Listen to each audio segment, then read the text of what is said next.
Okay. Let me take a drink here.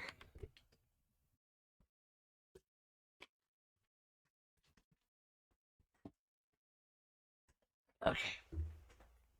Ugh. I don't know why I'm so thirsty today. Okay. Let's see who's here.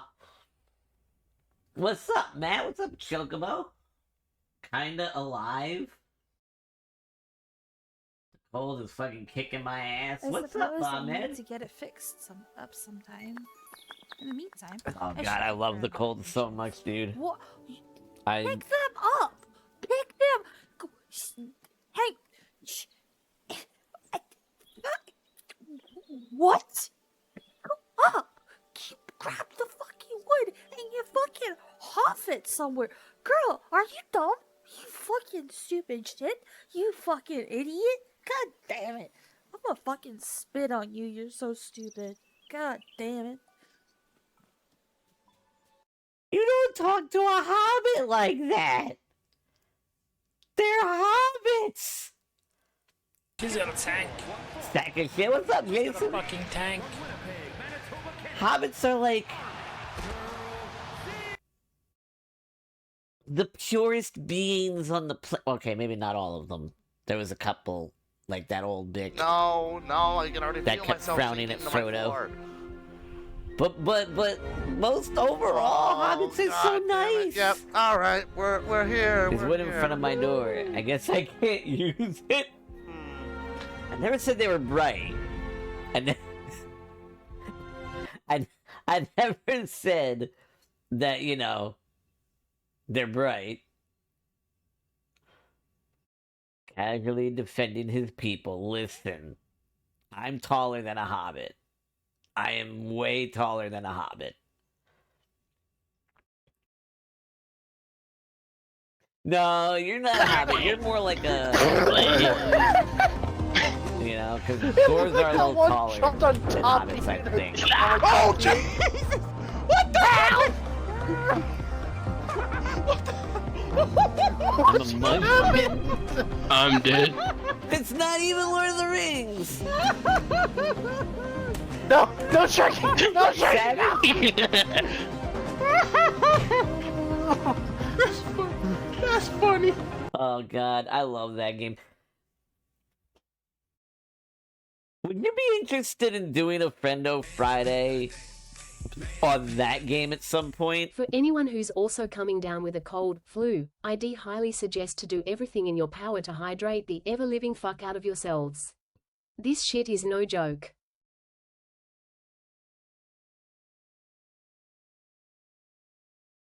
Good advice. Okay. So... Oh my god! I have boobs and no beard. You don't want me to... That's true. The women in the dwarven women do have beards, huh? I seem to remember that from like a clip of Kristen's talking about thick dwarven women or something. Now going for the beast. Struggling. Okay. Decides to taunt. What clip was God. rent free? Yeah, you guys got it. Oh my god, this game. Holy shit. Isn't that like pathing? Like pathing AI? Is that what they call it? Where like you code it to know like, oh, there's an obstacle here, I should go around. I've been clogging up in my sinuses since Sunday, and I've been coughing my lungs up since yesterday morning. Do you have a fever? A halfling. Hitboxes.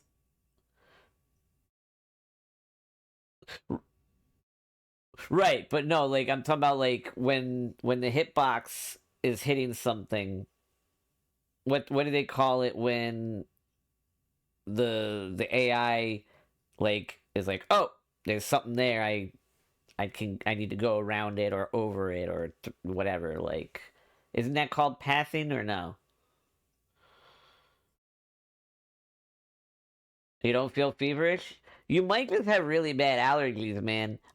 Or a sinus infection. You could have, well, yeah, no, you can have a sinus infection without a fever, because I did. Um, I would maybe try taking some Claritin or Flonase or both.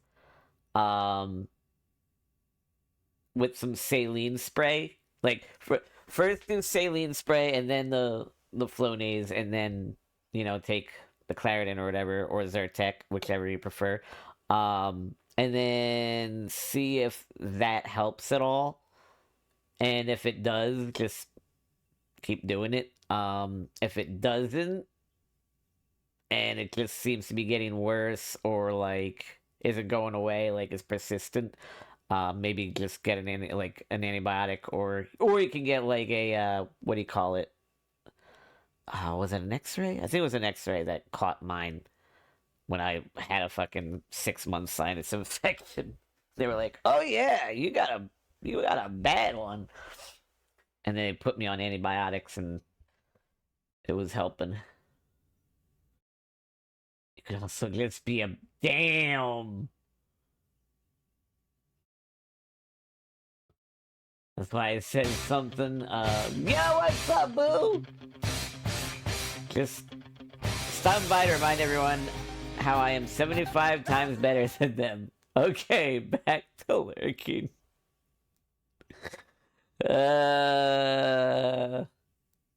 This motherfucker.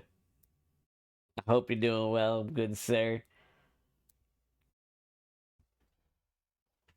Also, boo. I know you're not usually into games like Lethal Company, but you should really look into Mimesis. I was playing it with Magnus and Medine and Ghost on a Sunday, and it is hilarious because the enemies record everything you're saying, and they look just like you.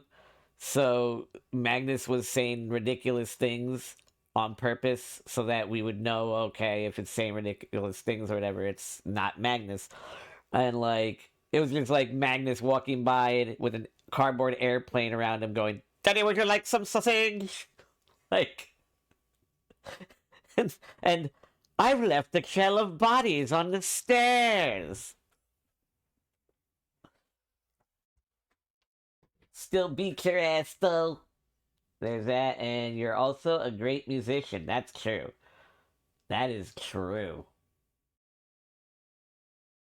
Which, by the way, you can get his albums on Spotify, YouTube, and iTunes, Apple Music. I don't think I forgot anything.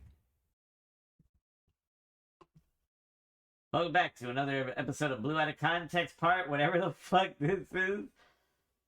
I've heard of the game, seen some gameplay. Dude, it's so funny. It is so fucking funny.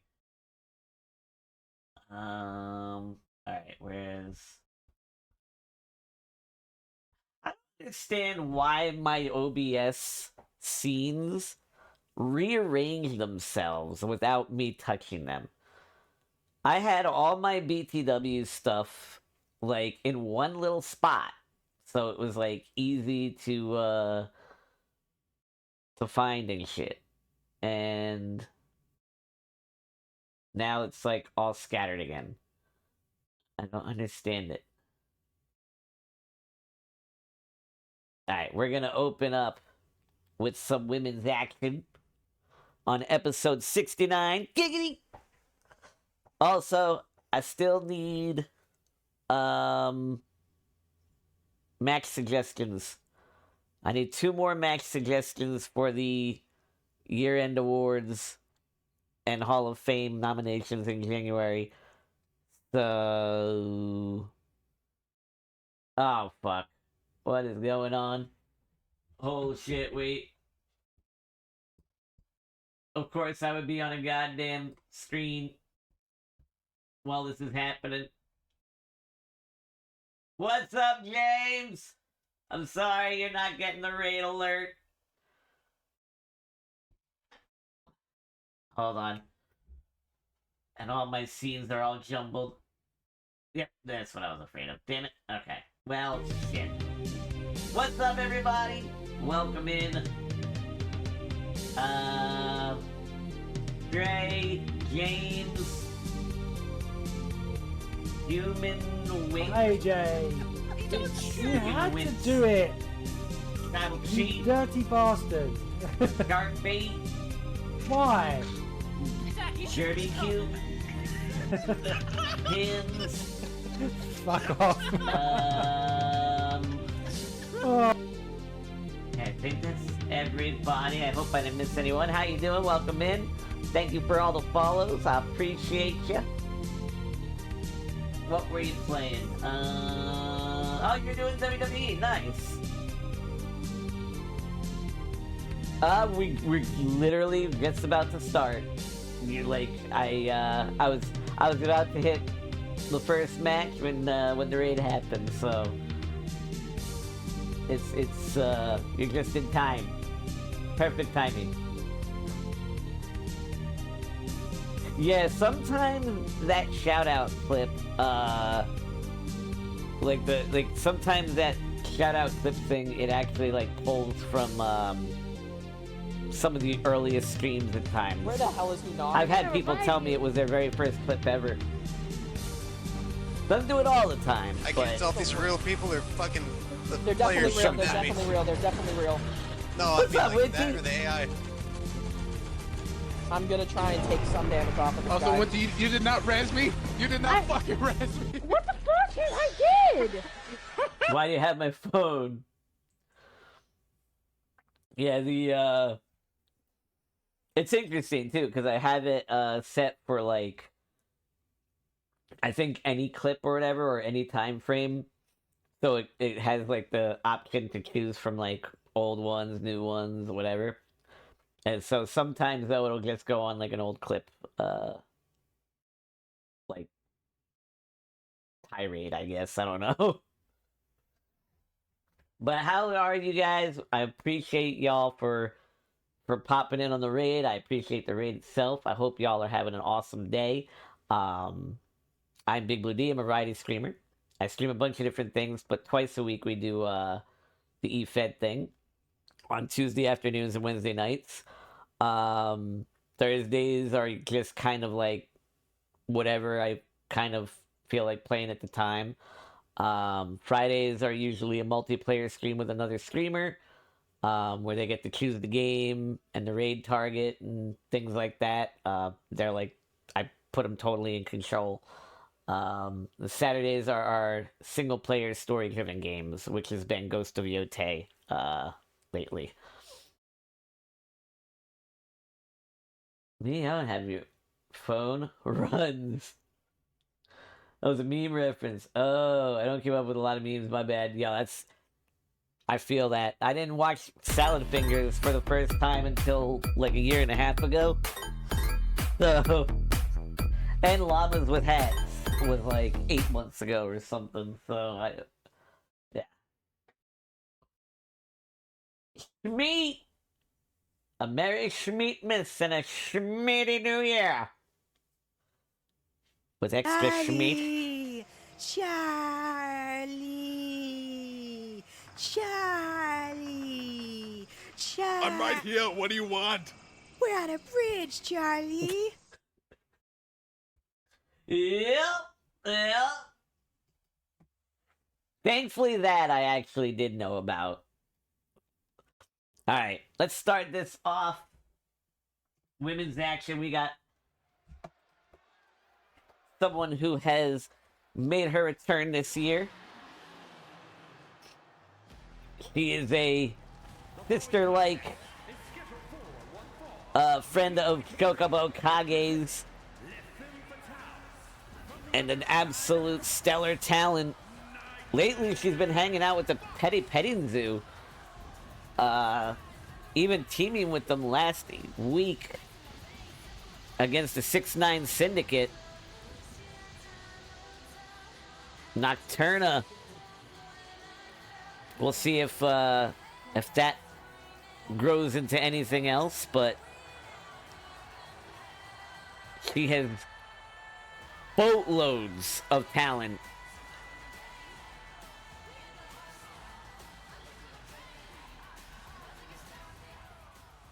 As does this incredibly hard to read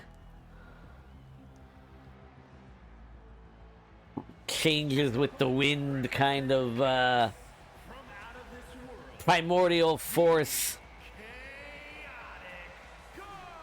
The magic mommy.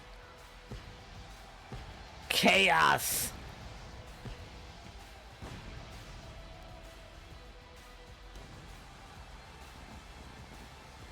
You know, it's trying to figure out what's in her head is like trying to figure out the weather without a barometer or anything like that. You know, it's just like, well, actually, Venus and Jess, they make it known what, you know, what they're thinking because they're both raving fucking psychos. So they're very upfront and kind of like, yeah, this is what I'm doing. This is what I think. They let everyone know it.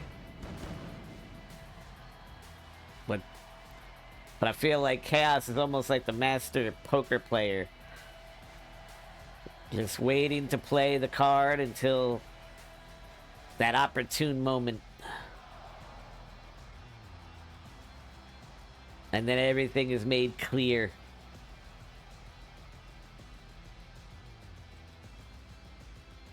See? She's even kind of like agreeing in a way. We're on a break, Charlie. We're going to Kitty Mountain. What's up, Hina? Right, an emotional but sweet promo. Okay, no worries. What's up, Kitty? That was beautiful. I'll have you know, Jess is not a psycho. No, she is a raving Dani, clipa isso pra mim, pelo amor de psycho, Deus. a lunatic who gets off on hurting Someone clip whoever is in her path and causing chaos and destruction wherever she goes. We've had a breakthrough, Jess. Just taking some well-earned Thera VIP. Listen. I don't think breakthroughs are a thing with that one. VIP needs to be very careful because she's, what's the word I'm looking for? She's a huntress.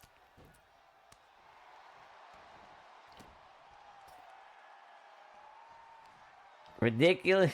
Wanna wager? Ridiculous cinnamon cum crunch bullshit. That's what I'm saying. That's what I'm saying. Oh, what's up, Derek? God damn it. You know what? I'm really starting to hate this constant, accurate fucking way of talking like Chocobo that's confusing the shit out of me. Because I literally thought you were her a few nights ago for like a solid hour and a half. You've got the verbiage down perfect.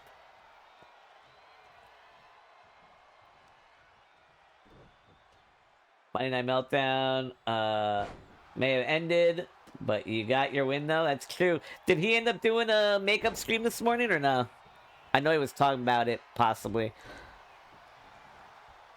And yeah, it didn't look like I was gonna win. I was pleasantly surprised. I was like, oh shit. I was getting all the excuses. I mean, reasons why I lost already. Nocturna with a vicious knife-edge chop. Gets caught in the solar plexus with a kick and now pushed into the corner by Chaos. Chaos with a... Oh, went for the double knees. And Nocturna able to sidestep and just mauls her. Stiff strikes and plants her down face first. 1, 2. Kick out at 2.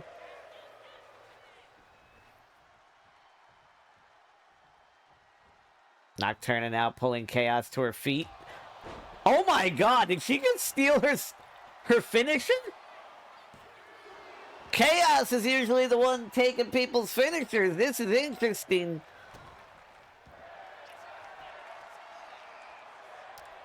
She's now getting a dose of her own medicine. I don't think I've ever seen that before. I don't know if that's bold and brave or stupid. Maybe a little bit of both. Oh, and a fisherman buster.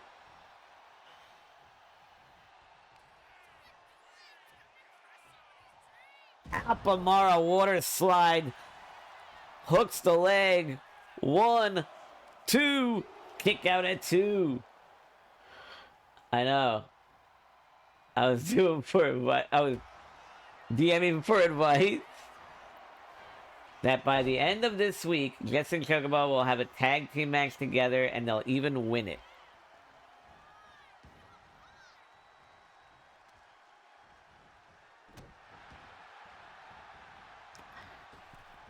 I don't think so. I don't think so.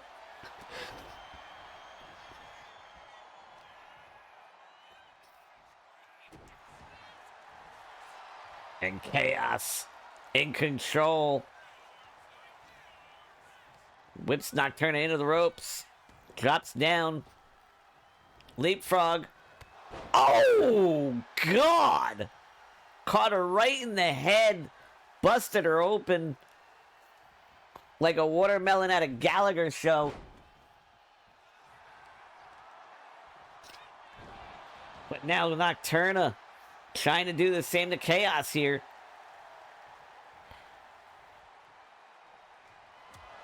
And again hits her with her own finisher. 1, 2. Kick out at 2.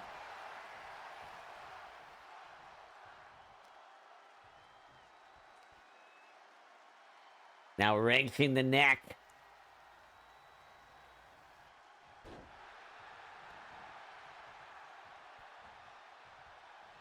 Rolls her onto her stomach.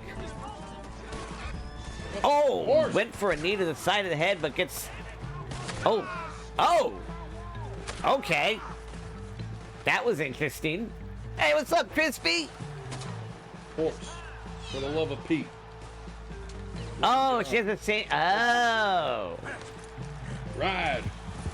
Got you. Oh, God! Looking for the Alpamar water slide and hits it again. 1, 2. Kick out at 2.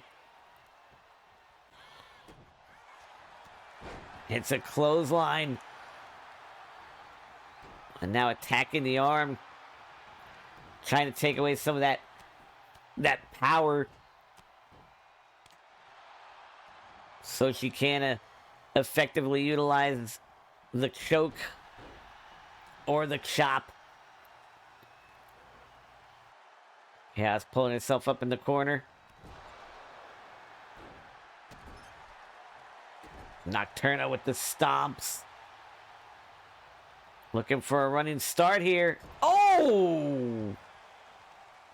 Big knee connects.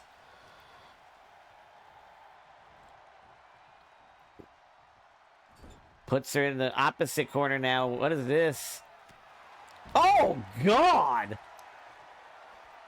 Big right hand sends her crashing to the outside.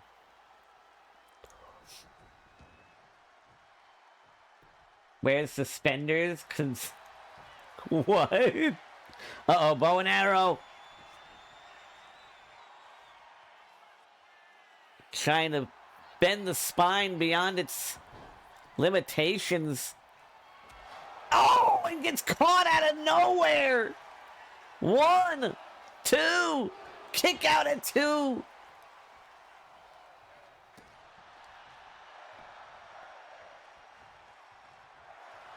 And another one. 1, 2, 3. Holy shit! Back to back! A hell of an effort by Nocturna, who looked like she had Chaos on the ropes. And then, out of nowhere, that first chop connected,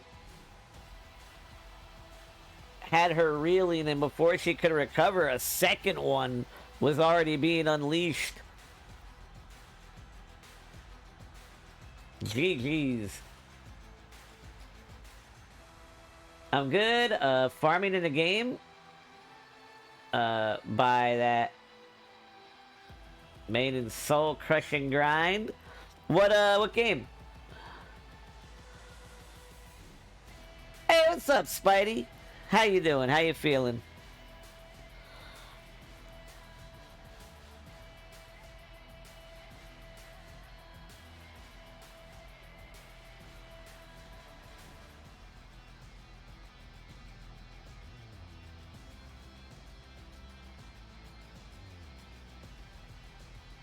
Why do I always forget what theme this is?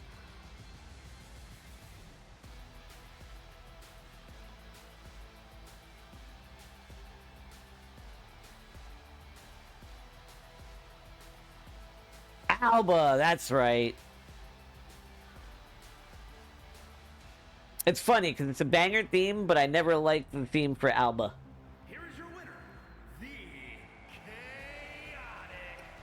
Because, like, she came over from NXT UK as, like, this absolute badass who held the title for, like, 1,000 days, I think. And then she comes to NXT and they make her a baby face and they give her this theme, which is, like, way less, like, dark than what she had.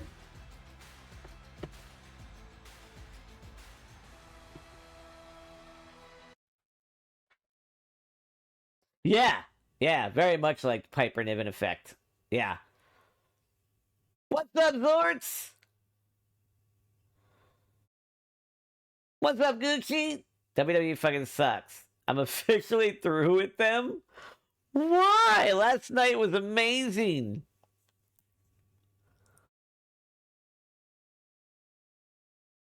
What are you talking about?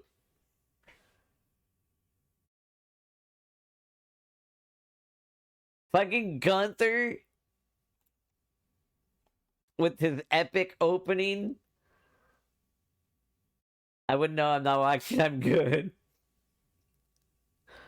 Wait, what was it that made you done with them? Please don't say it was the Cena match, because, like, people need to realize that ending is exactly how it's supposed to go in your last match. You go out on your back and you put over the person that you're facing in the best way possible.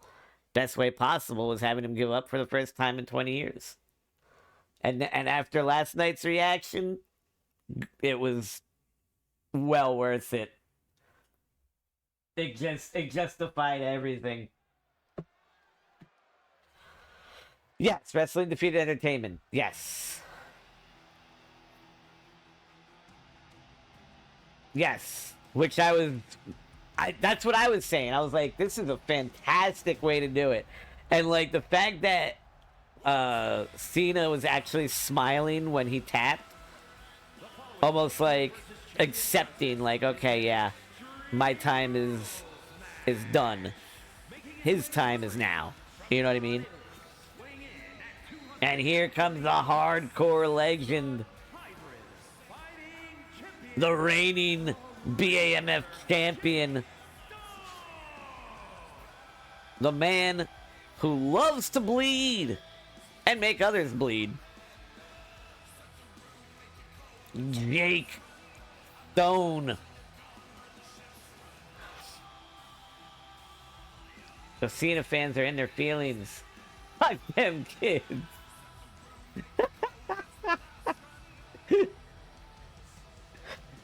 That's weird. Now you get on the list. It was the Cena match. It's not because of the ending. The whole match was ass. I don't care about the ending. Like, I was so boring. I would have turned it off, but I was hosting a watch party. So, unfortunately, that just goes with the fact that Cena was at the point where he can no longer really wrestle a good match. He was where Taker was going into the AJ Styles match. You know? You just knew he couldn't do it anymore. And he did too.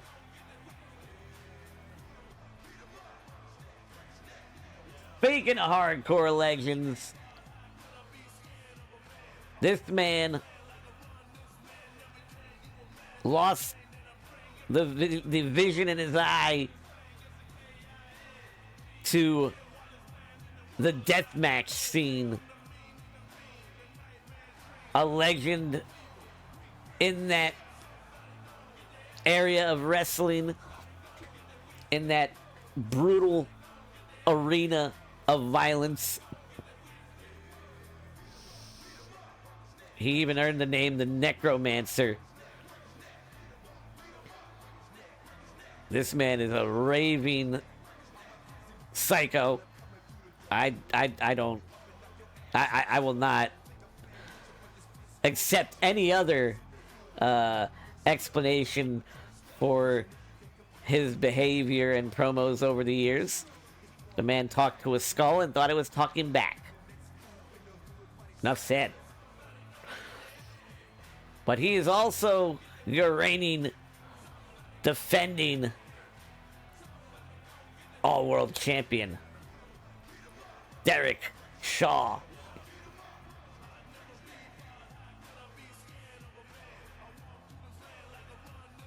Keep telling me Cena was... Oh, shit. I missed.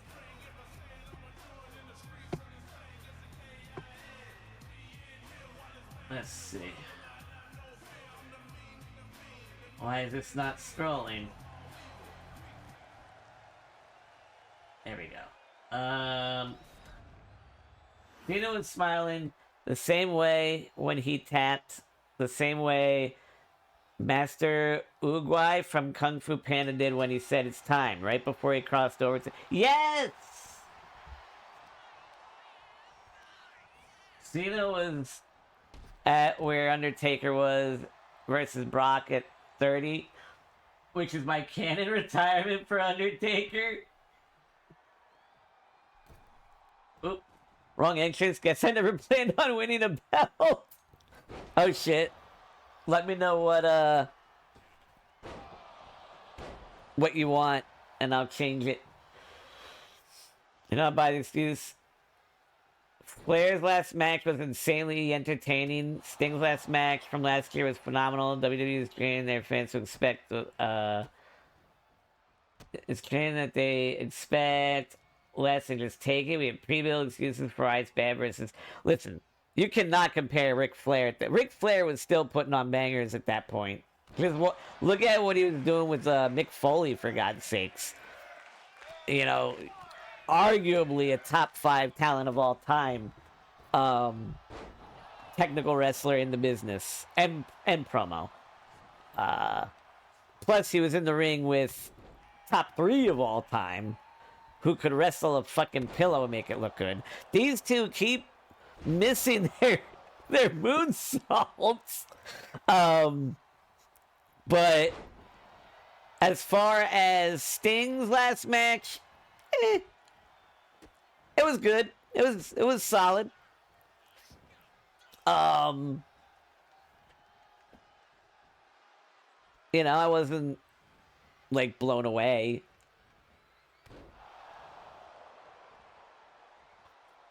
A female version of Shaw and Shaw's Necromancer. Does that mean Choco is a living dead girl? Oh, God. Nice counter by Jake there.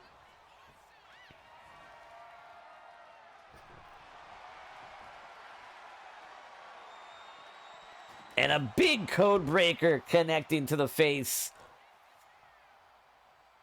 We'll see if that table comes into play. Standing shooting star press connecting. And now attacking the lower lumbar region. Driving the knee into the bicep. And now the knee into the face. When Shaw gets you outside the ring, he seems more comfortable sometimes than when he's inside. Jim. That's the idea. I think But so does Jake. Come on, seriously? Does it German suplex into the apron. There they go. Slim Jim right to Noah's face. God, God. How's it going? They both even wear black and green. That's a good point. It's kind of like looking at a before and after a mental break version of someone, you know? You got the one who's like doesn't talk to Skulls, who's like pretty much normal for the most part until like you start realizing he loves when people bleed. And then you got the soaked in blood talking to Skulls. I gave my eye up for, you know, the hardcore industry after the mental break. Oh, right on the Singapore cane. 1, 2. Kick out at 2. Listen, it is now going to be a Singapore cane whenever it's like Jake or a Shaw in the match. Since they're like ECW homage, basically.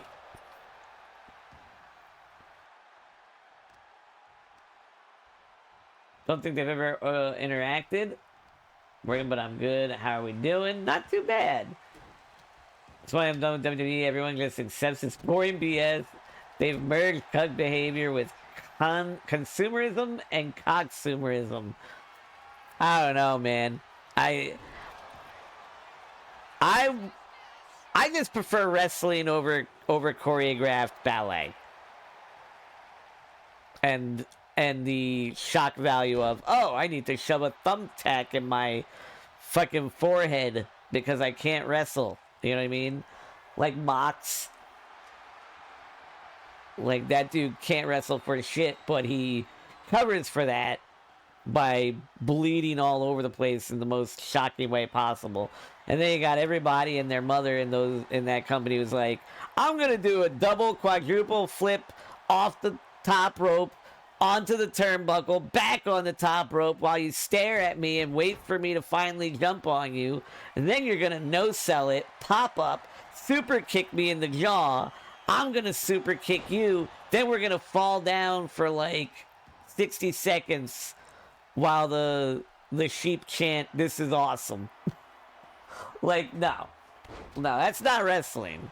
That's fucking what brothers do in the backyard when they have a trampoline. Oh, moonsault while he's on the ladder. The Singapore chain to the back of the head.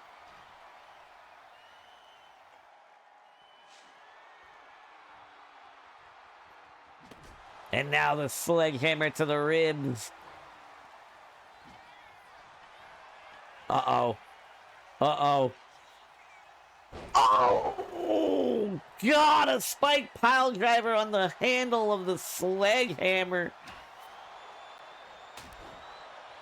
Breaks the cane over his head. Grabs the sledgehammer again.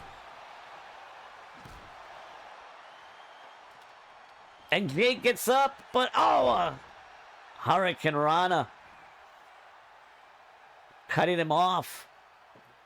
And now Shaw gets the table.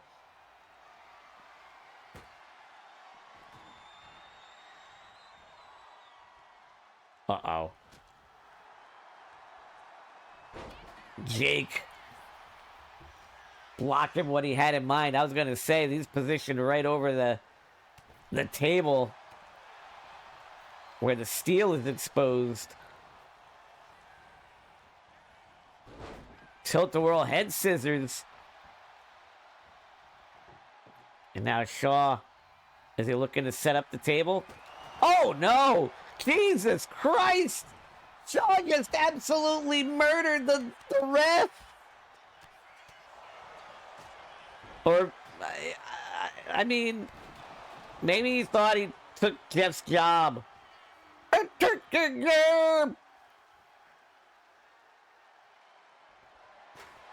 But now Jake with the steel chair.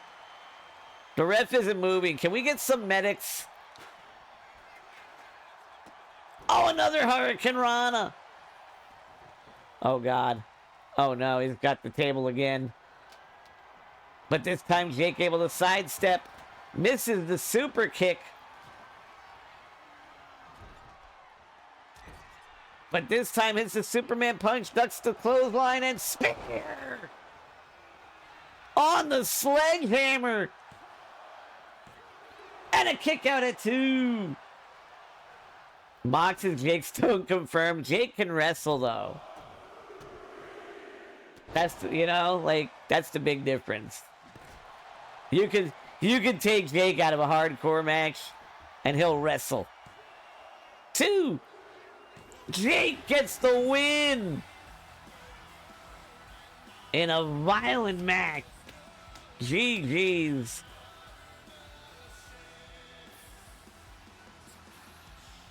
And there was blood. I think. Wait, was there blood? Now I can't remember if someone was busted open or not. Might be cool to see Cena come back as an announcer or have his own promotional segments.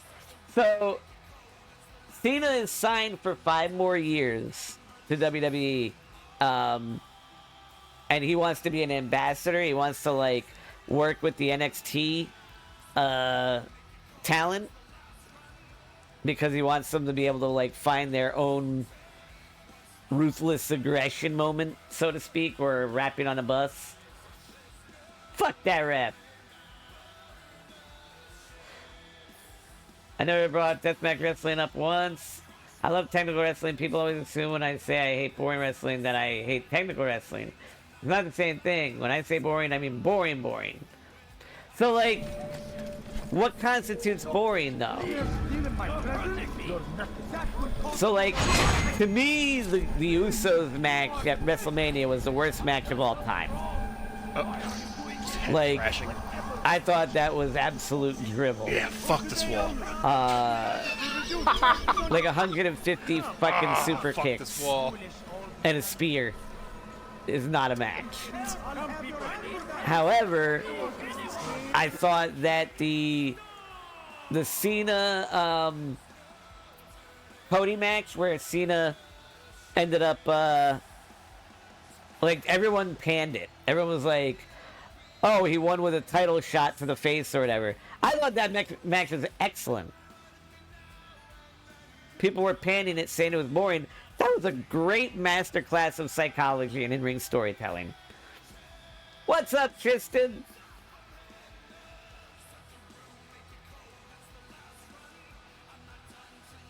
Yeah, I was talking about AEW in general, yeah. Cena versus Gunther match. Gunther and Cena put on a similar match. 150 clotheslines and a sleeper is not a match. So, I was at one point getting bored with it. Yes. Doing the clothesline over and over, I was not a fan of that. I thought, okay, 2 or 3 would have been enough. And then switch to something else I don't know, fucking power bombs, right? Because he loves to use the power bomb as a finisher sometimes. So hit him with 2 or 3 of those in a row. But the match definitely picked up towards the end. You know what I mean?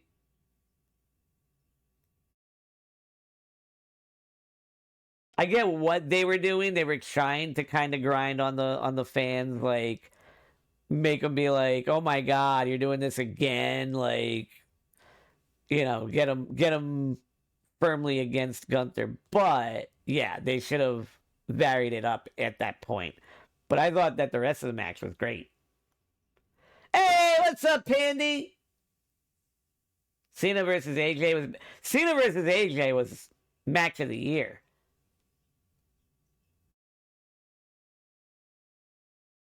It's maybe all Cena could handle. Maybe. No one likes what? No.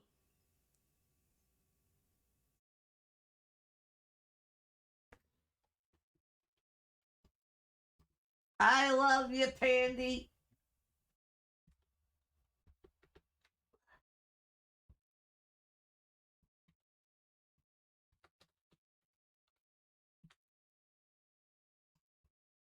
I'm biased for Cena versus Orton.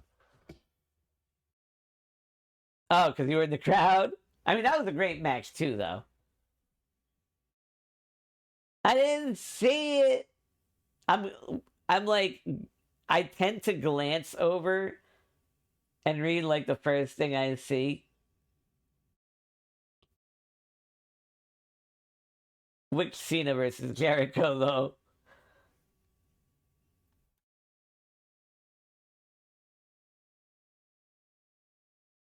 Yeah. Yeah.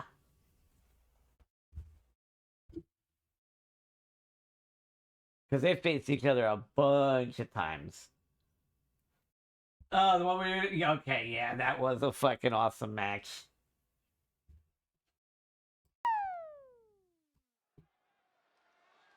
My favorite Cena match besides AJ was the one against Kevin Owens, though.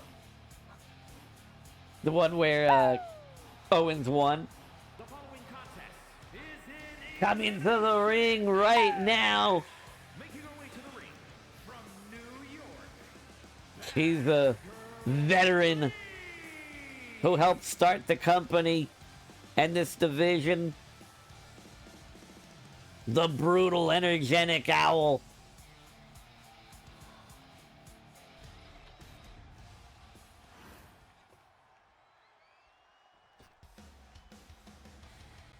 And representing the demonic court,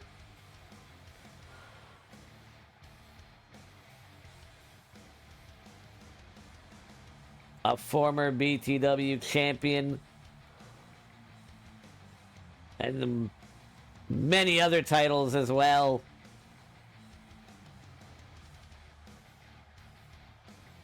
The Voodoo Vixen,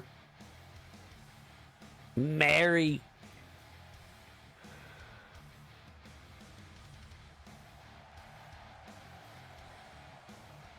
Yeah, there's very few people that actually, like, terrify me. But Mary terrifies me because, like, I saw what she did with Justin with the voodoo dolls, and, like, not being in control of yourself and at the whims of whoever holds your doll is that's scary. Where Dwayne came out and inserted himself in the storyline and then disappeared. Dude, fuck The Rock. Okay? I've always hated The Rock. The Rock is overrated. Dude had like 4 moves that he used. He was the 4 moves of doom before Cena ever was. And he said the same catchphrases over and over in his promos. I'm gonna shove something up your ass. Can you smell it? I don't want to smell it, sir. It's been up your ass. What's up, Jess?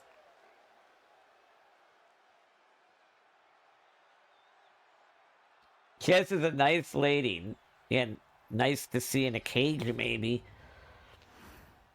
Match of the year contender, if it were even feasible.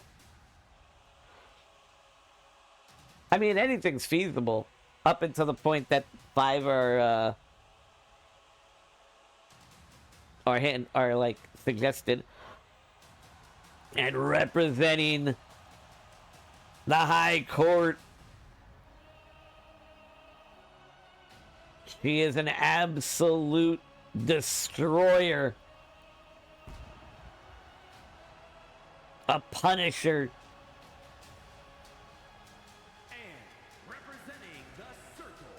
And more importantly, a matriarch. Alice Neal on the way to the ring.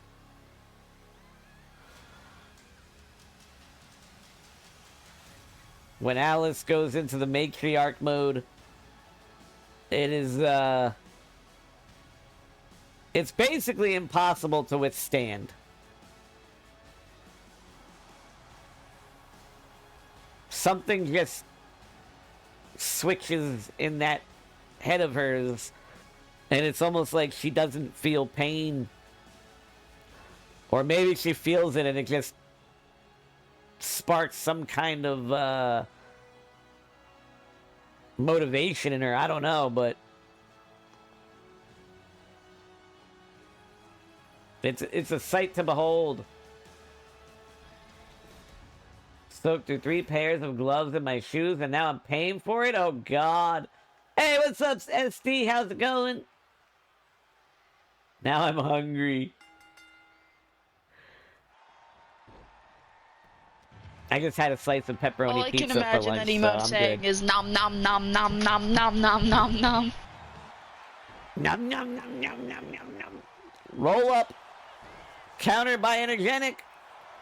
Countered by Mary. Oh, God. And Alice just waited. Oh, Jesus. She just sat and watched and then waited to take her shots. Oh, and a kendo stick to the ribs. Big right hand. Throws her into the turnbuckle. Backstabber connects. Springboard forearm connects. Mary, though, throwing her into the corner, but gets thrown into the ropes by Energetic, who hits her with a spine buster. It doesn't affect Haunter.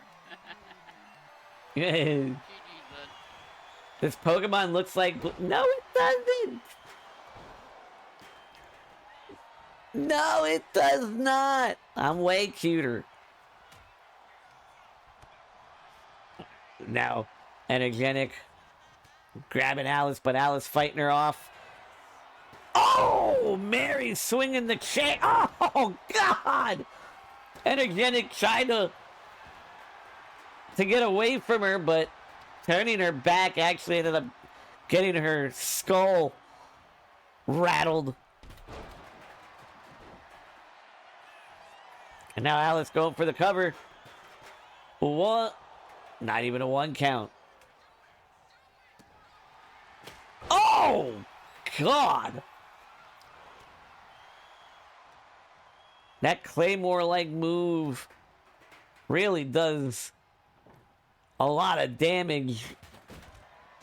Oh, but so does that big boot to the face. Senton connecting on the ribs.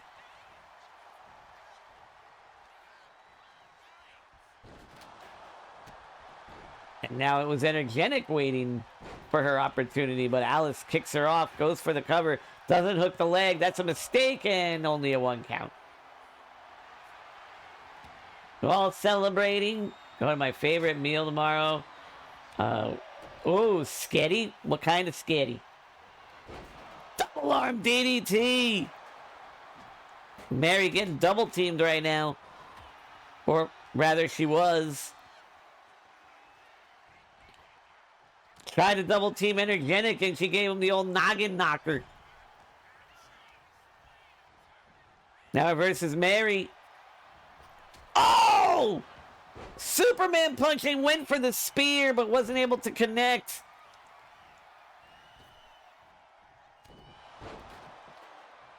That would have been sick.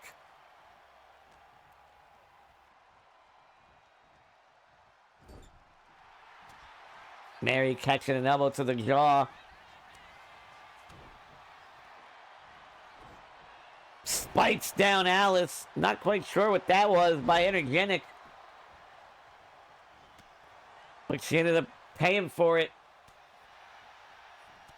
Needs to make a voodoo doll of Mikey. No!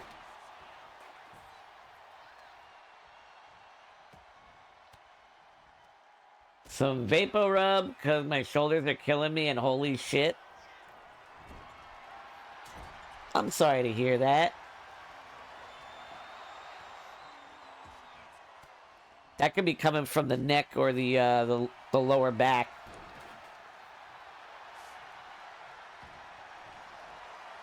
Oh! Sledgehammer, and Mary takes it away.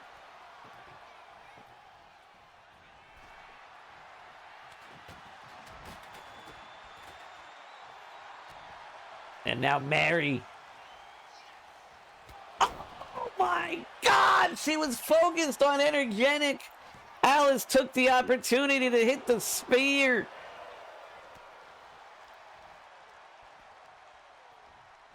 You cannot take your eyes off an opponent like Alice for too long in a match like this. Oh, the powerbomb backbreaker.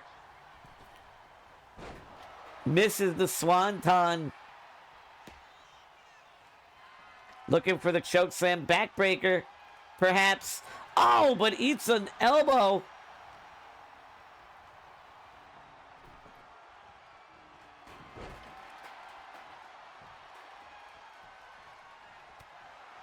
And now Alice with the body shots. A release scoop slam. Hey, someone want to, like, move that table?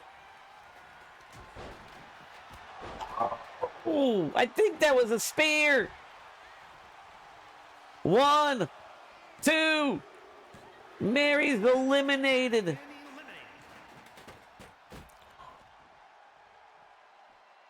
Oh, God. She tried to raise her knee, but her leg ended up getting folded into her chest.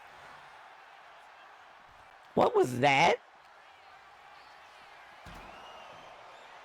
I think Energetic might be concussed. Not even a 1 count. What's up, WWE fan?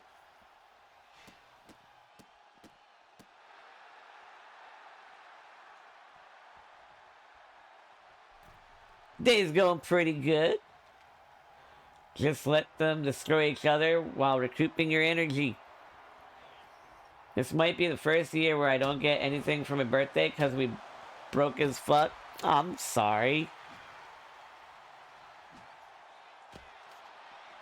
Well, hopefully something, you know, there's something really good for your birthday because you deserve it. 1, 2. Chokeslam backbreaker. Oh, come on, table. Plus, boxing Sundays are... Oh, boring Sundays are boring. Blue, what's the most boring day of the week? For me?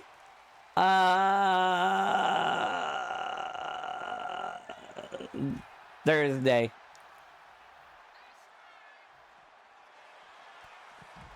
Big clothesline. There's something about the positioning of Thursday, like where it is in the positioning. It's like not quite close enough to the weekend to get to be excited, and it's like not really like the beginning of the week where you still have some energy from the weekend. It's like, oh, Energetic hitting her own spear. Oh, wow, what a counter by Alice there. Catching that kick. Goes for the cover. Didn't hook the leg.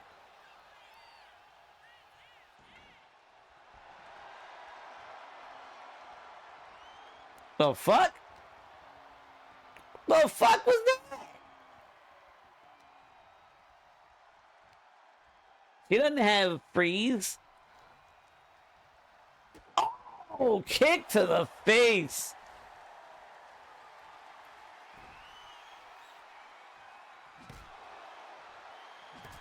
And now the sledgehammer.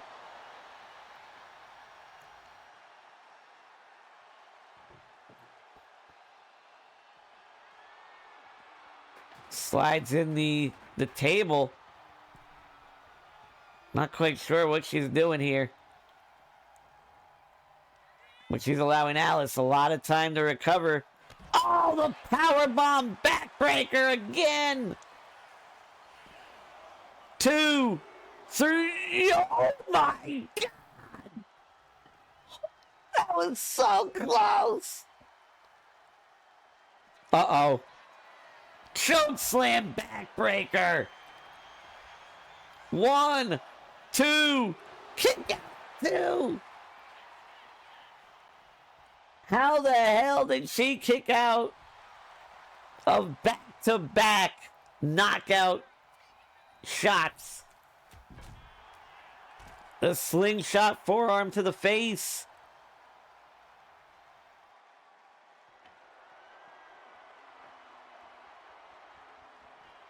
It looks like she might be going again for the...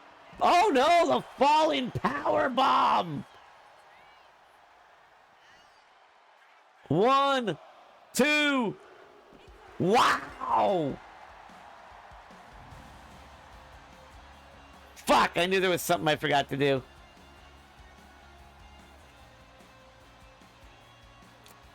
Energetic with an impressive win. It looked like she was pretty much the punching bag for both Mary and Alice for a lot of the match. Just couldn't get really any offense going. And then right towards the end, she just found that second gear that we haven't seen since season 1.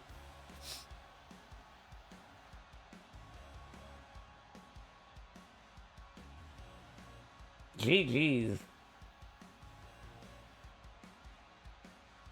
By Boring Pandy, Chugbo screaming at home. Alice, hook the leg, stop being cocky. Still a good man. Yeah, the freezes fucked her. Alice made everyone her bitch for a while. I think it was Adrenaline Rush. Is that what that is? I've never actually seen Adrenaline Rush activated. If only the table was... Yeah, that was a 6 spot. That was a Superman punch into the spear, right? If I'm not mistaken. It sure seemed like it anyway. Gunther vs. Cena, not gonna lie. And the rap, yes. Wait, what rap?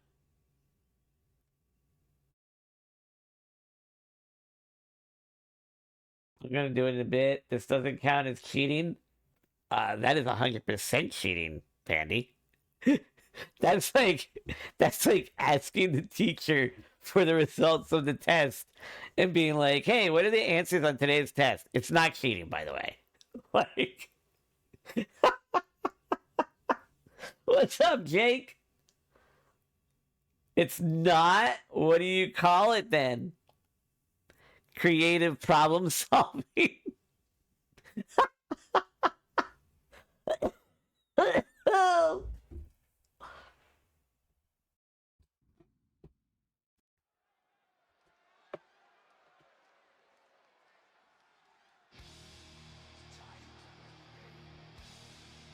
Come into the ring. Representing the Order of Anarchy. The most despicable, backstabbing little shit weasel in the company. The man who stabbed his mentor in the back.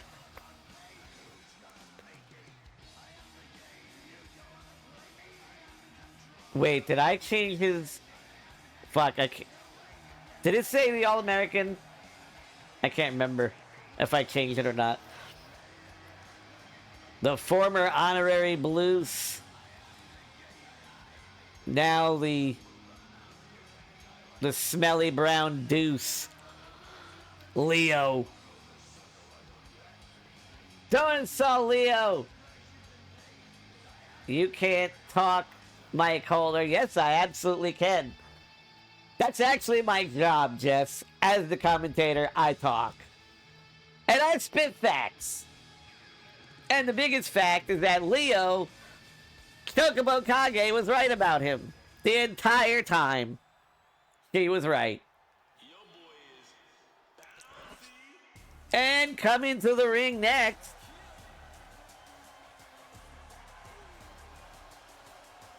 looks like he has listened to doctor's orders this time, as he is all taped up after that brutal match a couple weeks back. One half of the KC connection. It is Blue freaking Jay.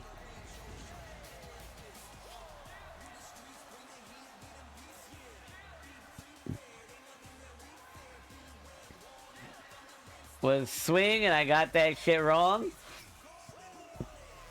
Nah, do it. I think it's funny. It said the virus. Okay, good. Then I did remember. Talk about text Mike Holder. Thank you. Finally, someone fucking gets it.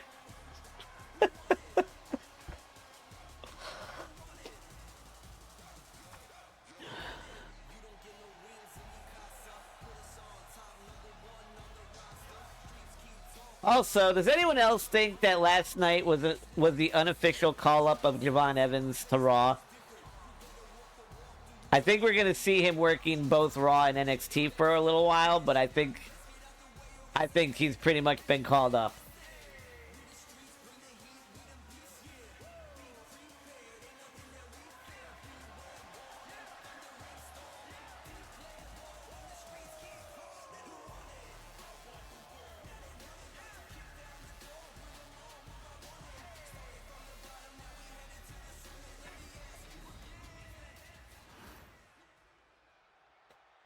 Here we go.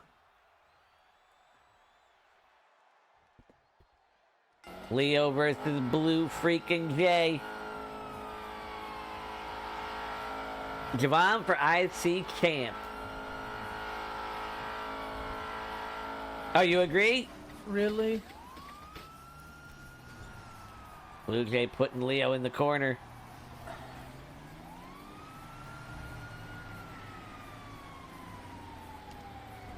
Big shot to the back of the neck.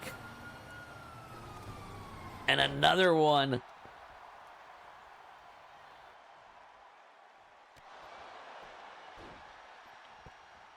Blue Jay's starting to roll.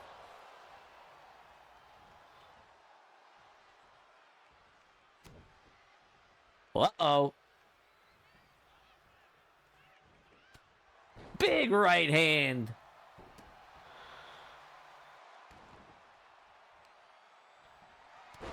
And now going after the knee of Leo. That's a smart strategy. Leo loves to use what he used to call the American knee. Now bend the knee. If he can manage to take out the knee, he won't be able to deliver that move. It'll be too painful. Oh, and a counter right to the injured ribs.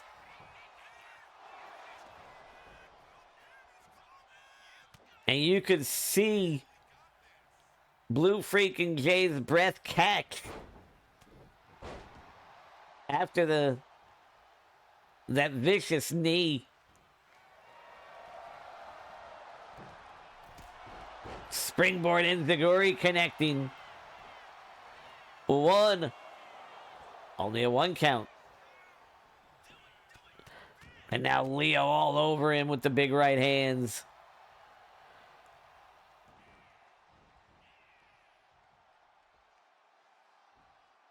And attacking the ribs again.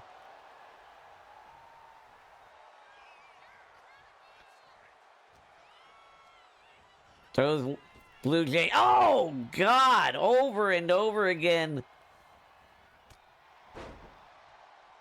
Attacking the injured ribs. Okay, that move is busted. I am noticing that that move is definitely busted. Because we've had like 5 people today use it and miss every time. Kamagoye knee connecting. Driving a double axe handle.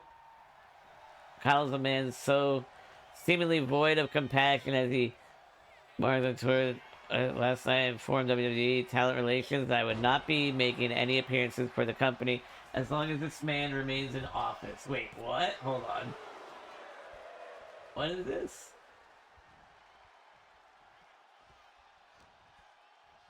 Mick Foley says he's decided part ways with WWE because of the company's relationship with Donald Trump.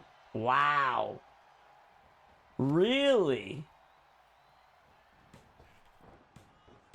Interesting.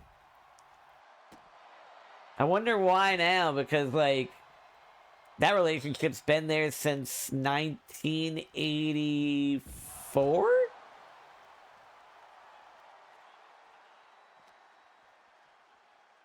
That's an interesting...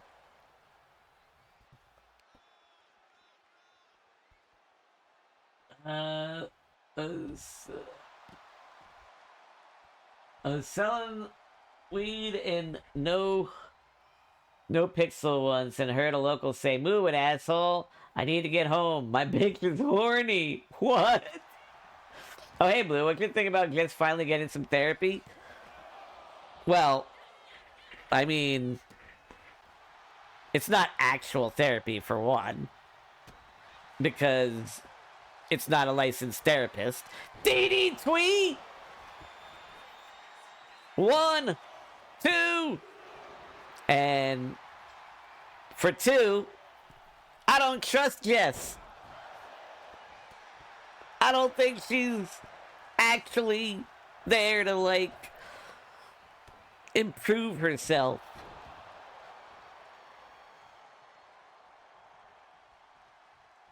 Did you get my DM about Crystal's attire? I did. You don't know VIP. I know that there is licensed therapy, and then there's a wrestler giving therapeutic advice.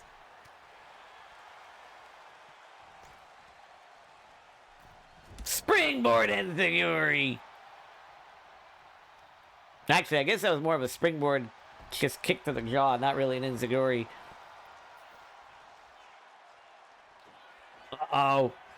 Looking for bend the knee. 1, 2, and Leo gets the win. A valiant effort by Blue Jay, but Leo targeted those ribs all match. He exploited the injury, and that's another thing. The old Leo that was being taught by BBD never would have targeted an injury like that. You know, he would have won on the merits of his own skill, his own ability, not by trying to make someone's injury worse.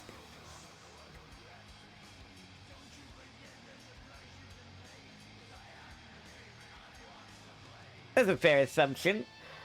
My license is up your ass to the left behind the hamster you shoved in there. It's not a hamster. It's a fucking guinea pig. Doesn't need therapy, she just needs an ass to kick. Some would say that that's therapeutic. In, you know, cathartic way.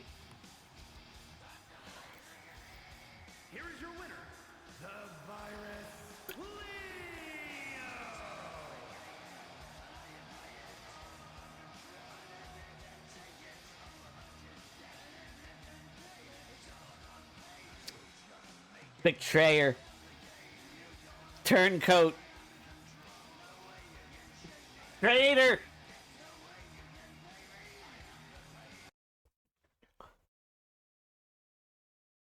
Her good pals fucking you are the only therapy she needs. Crystal doesn't need therapy. She's just crazy. That's when you definitely need therapy. When you're crazy. Like, you know. Crystal needs therapy. Yes, yes. Why are we talking about BBD never betrayed anybody. I mean, aside from the entire roster in season 1, he's never betrayed anybody.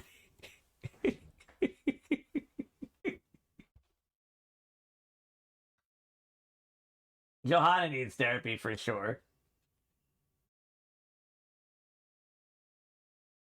He literally left me I mean, did he though? You know, I mean, he was running a company. He was running his own faction. He was trying to also run his own career. Like, trying to get Caustic out of there, like, fighting them, with the BWO. And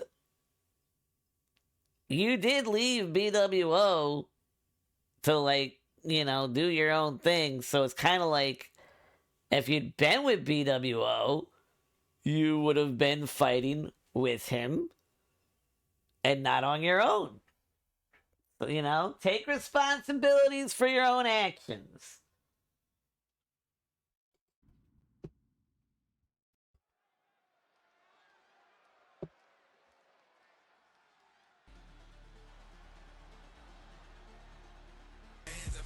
I don't think that's what happened. Good I was a afternoon, backstage sir. I am calling correspondent from at the that warranty point, and I don't department, and we are ever trying to reach remember you in him regarding to your leaving you to expiring their car mercy. warranty. May I please be to know the make and model of your vehicle? What's up, Jay? The warranty department. We're trying to reach you regarding to your expiring car warranty. May I please be to know the make and model of your vehicle? Oh, good afternoon, sir. I am calling from the warranty department, and we are trying to reach you in regards to your expiring car warranty. May I please be to know the make and model of your vehicle? Even then, I was with BWO. He left me. That is. See, now you're just making stuff up. Now you're just making stuff up. I mean. You had teammates in BWO. You had the BWO beauties.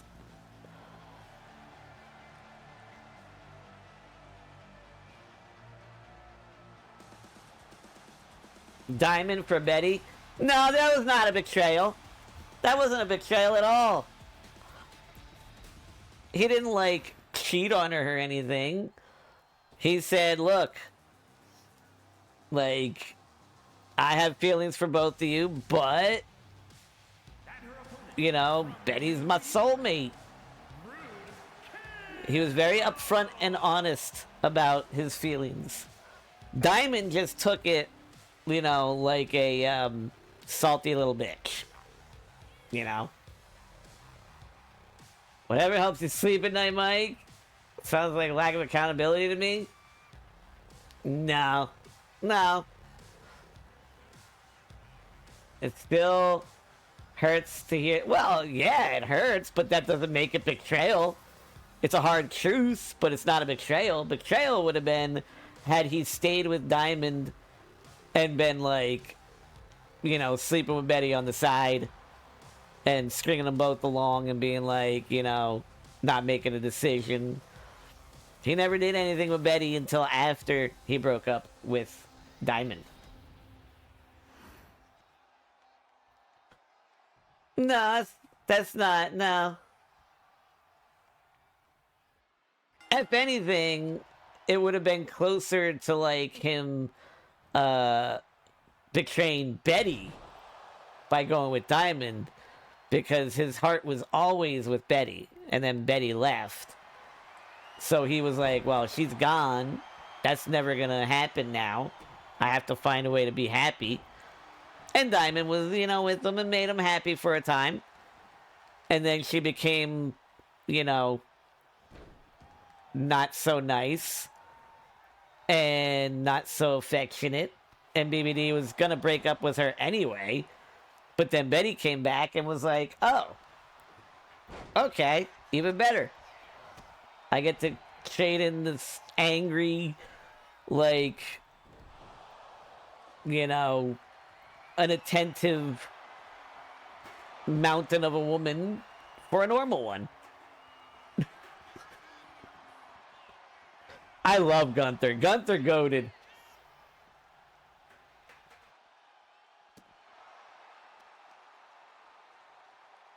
She was a person, but she was also a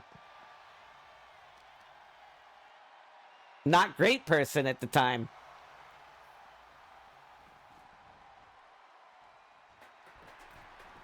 Yes, Traden.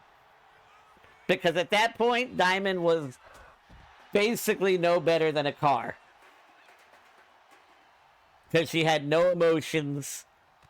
She had no affection, no feelings. She was just this systematic robot who was just going through the motions and like looking for championships while basically abandoning the relationship. So yeah, trade-in, upgrade. Yeah. Who wants to jump like a park after today's show? Boo, Gunther sucks. How dare you? How dare you? Kibbles with the anchor. Locked in on Rakina. You got the Rotten. And you've got the Shark.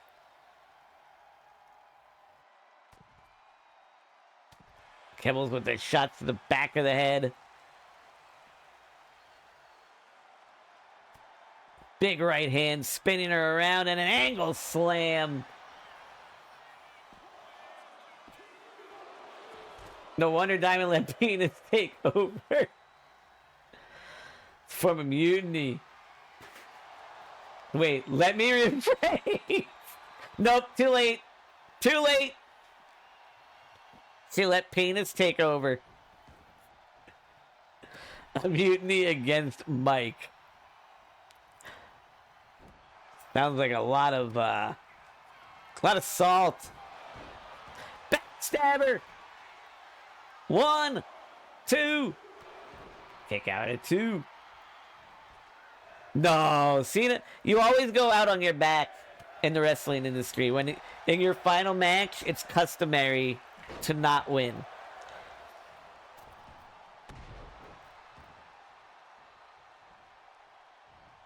The way the business works is you put someone over on your way out to better their careers, since winning really doesn't do anything for your own career at that point because it's over. 2. Kick out at 2. I might need to give Blue Jays some time off to recover. No, I didn't call Betty a trade-in. I called Diamond a trade-in.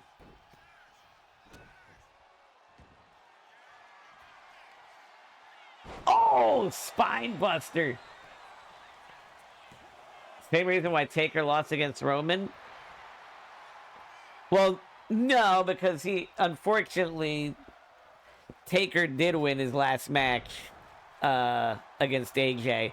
But I don't really count that because it wasn't an actual match. It was more of a fight. But it was still technically billed as a match, so he didn't really do the favors like he should have. I was really hoping AJ was gonna bury him at the end.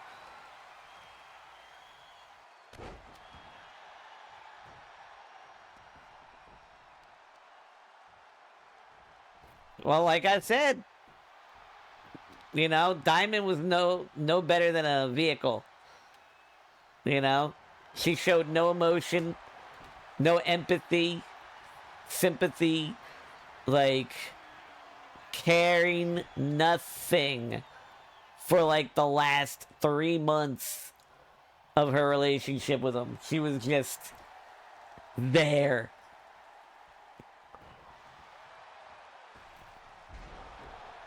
So, you know, when you're non-existent, might as well trade in the non-existent. BBD was constantly trying to, like, get her to talk more. But it was basically like Diamond's promos at that point were like, Diamond want gold, Diamond smash. And then there would be like nothing. Crystal was like the mouthpiece of that team. Because Diamond was just not interested in being present. What's up, DG? Oh, and a near fall. I'm coming after today's show, and I'm bringing the barbed wire bat. Anyone want to join my favorite Cody versus Roman match? Definitely the one where Cody beat him for the title. 1, 2, Rakina gets the win. GG's.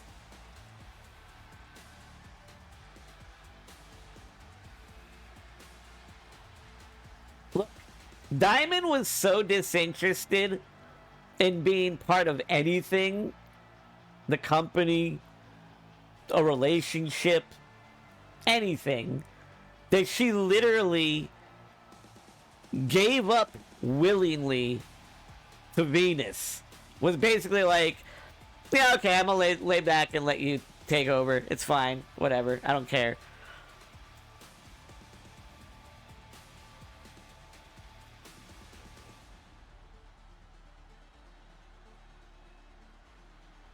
At the risk of sounding like Justin, Diamond was weak.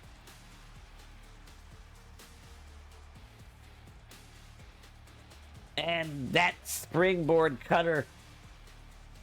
Yeah, what's up, Savage? Chilling, man, watching movies. Oh, what are you watching?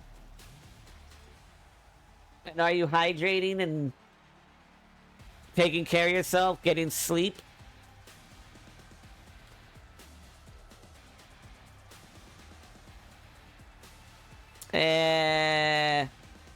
That's what BBD did. He wasn't valued, so he gave up on her.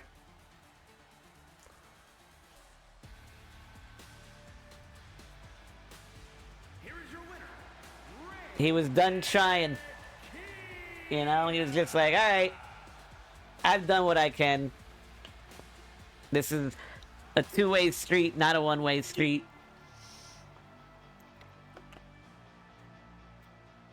Maybe she says BBD wasn't 100% in a relationship. Decided, why try to get someone to love you when their heart is somewhere else? Because it happened way before Betty ever came back.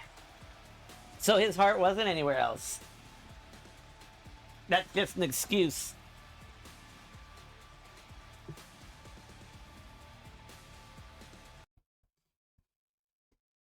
That is an excuse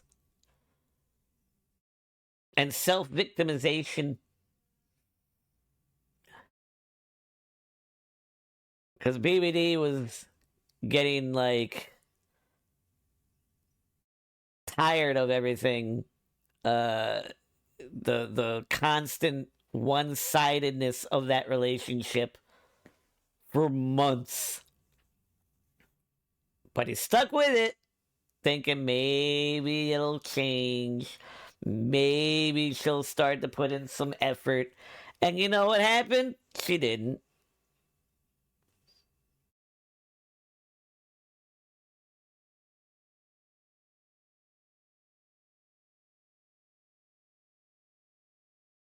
I said that she was his soulmate, and she was, but then she left. And he had resigned himself to the fact that that was never going to happen. So he gave everything to Diamond. And Diamond just took it for granted.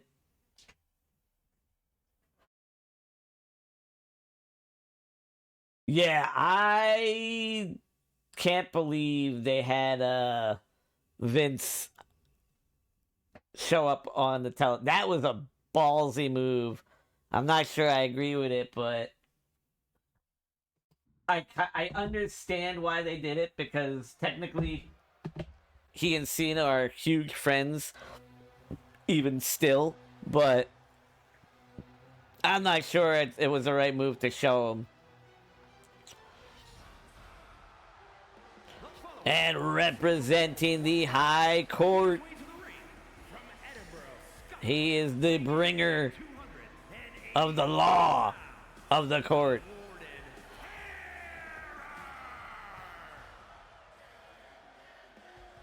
An absolute force. Don't let the record fool you. This man punishes you. He will put a beat down on you. He will make you feel every ounce of pain when you're in the ring with him. Warden. He'll tell you that she's not interested in the combo and shove it up your ass. Well, yeah, because Venus has she had no ties to BBD. Or, well, I don't want to say or Diamond, because they're, same person, really, but you don't give a shit about either.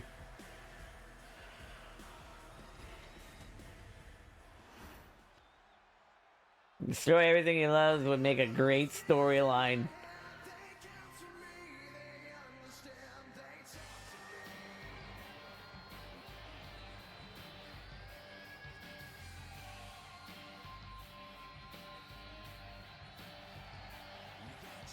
And coming to the ring, one of the top young stars in the business, former hardcore intercontinental champion, John Grayson. This man has made his return recently and looks like he hasn't really missed a step. But he's got a huge test here tonight, literally and figuratively.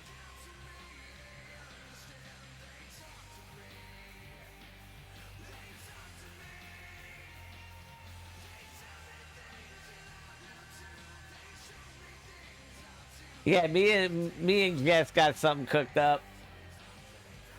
We got something cooked.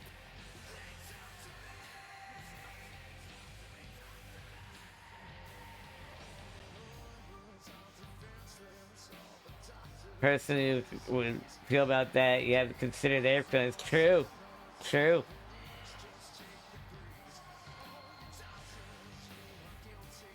Comes after another legend. Who do you think it might be? AJ Styles. I don't know if you saw last night, but right before Gunther left, AJ was in the parking lot, and he's already announced next year is his last year. I think they're turning Gunther into a career killer the way that Orton was a legend killer. I think he retires AJ. And I hope I'm right about this. I hope he becomes the guy that, like, whenever a beloved veteran is retiring, they face Gunther and he puts them away. Like, that would be amazing.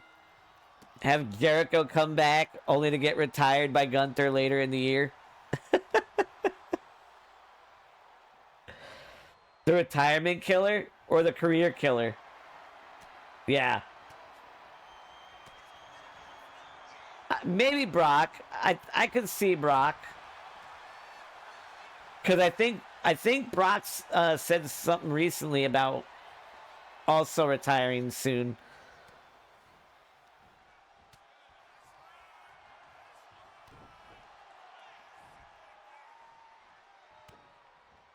You're not the first to say that? Which part? The AJ part?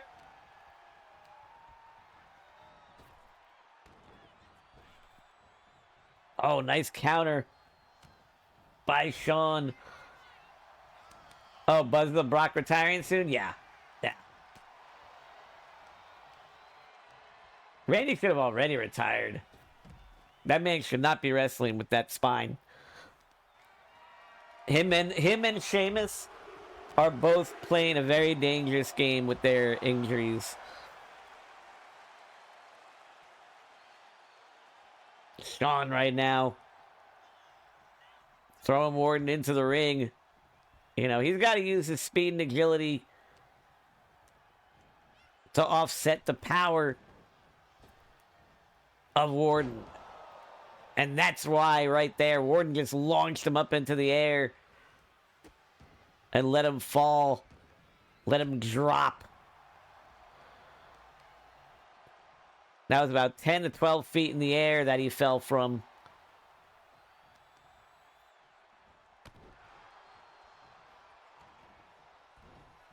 Kick to the back of the hamstring. Sidesteps. But, oh, look at the power. Running power slam. One. Only a one count. One wrong bump. Exactly. That OVW class is almost gone. It's surreal. Yeah, man. It's now getting to the point. So, like, the people who grew up with that generation are now getting to the point that people were in my generation were when Hogan was like gone, Savage was gone, you know, Ultimate Warrior, Ted DiBiase, Jake the Snake. Like, it's now to the point where that Ruthless Aggression era is now like in their 40s and 50s. 2.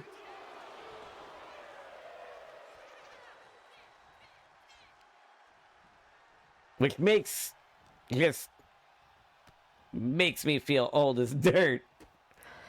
Because I watched that Ruthless Aggression.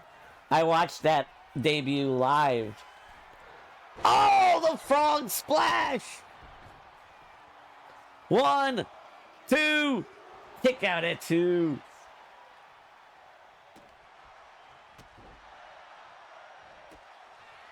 Counter kick by Warden, and Warden with the big boot. And that may have just turned this around.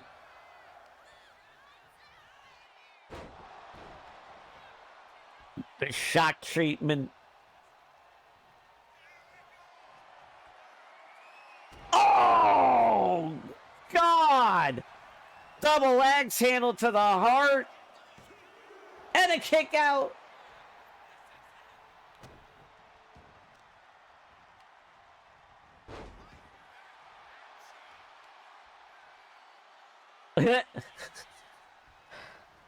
Oh, look at the power. Some of the old Cena rap promos would not fly in today's world. Oh, no. No. Definitely not. A lot of things from, like, the Ruthless Aggression era and before definitely wouldn't fly. Could you imagine what the things that Ted DiBiase did? If someone tried that in today's fucking society? I remember when he pulled a kid from the crowd and said, if you can dribble this basketball 10 times, I'll give you this $100 bill. The kid was like 4 years old. He starts dribbling the basketball. He gets to 9, and Ted DiBiase kicked the basketball out and just laughed at him and said, like, you know, tough lesson to learn, kid, or something like that. Now, I know that they would take those people to the back, like, after the show and, like, give them some t-shirts and hats and things or whatever, autographs. But if someone did that today, they'd be like, oh my God, you're psychologically scarring my child. Oh, and slams him into the mat. 1, 2, kick out at 2. Yes, Jay. Imagine trying to do Katie. Oh my God, Katie Vick. Oh, that was horrible. That was so horrible. It would have been bad enough if they implied it, but they actually showed the act.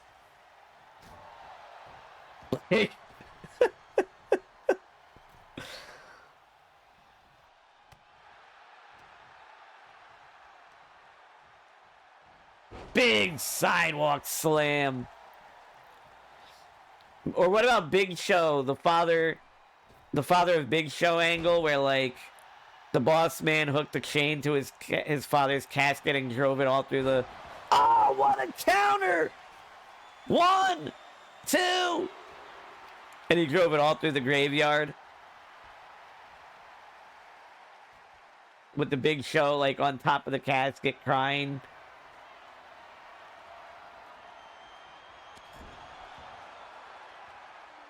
Snake Eyes in the corner. Kamagoye knee.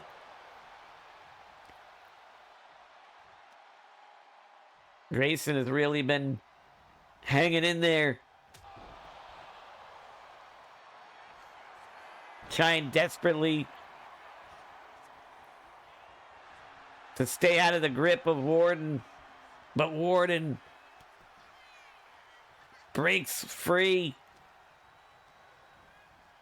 Goes him into the ropes. Big boot to the jaw, and that could be it. 1, 2, 3. Oh, he just got the shoulder up. Looking for an inverted choke slam. This is looking academic.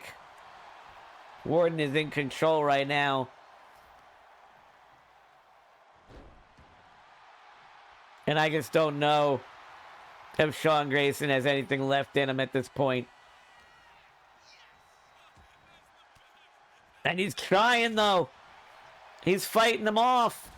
Drop kick to the side of the knee.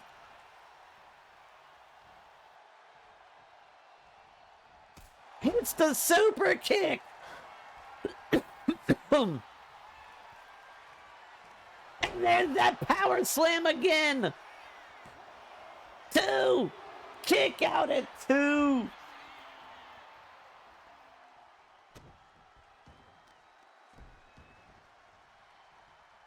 And now the amateur wrestling showing some power. Whips him into the ropes. Nice arm drag. Sidesteps. German suplex. 1, 2, 3. Wow. What a battle. But Sean Grayson able to withstand Warden's giant onslaught.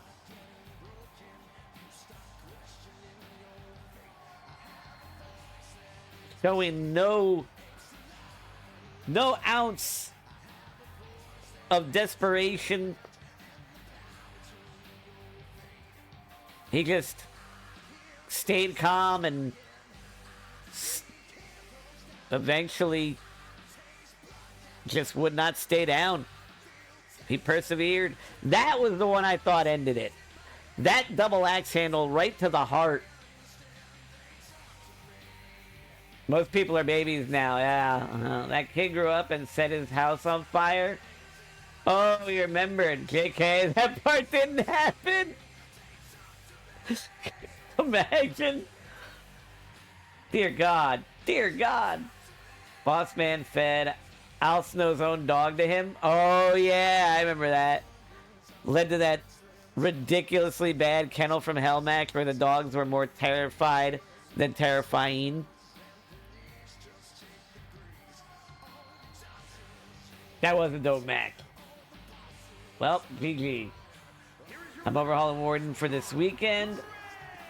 It's crazy to think Austin was in ECW and then going to the Ringmaster, which no one knew about. Yeah. Yeah.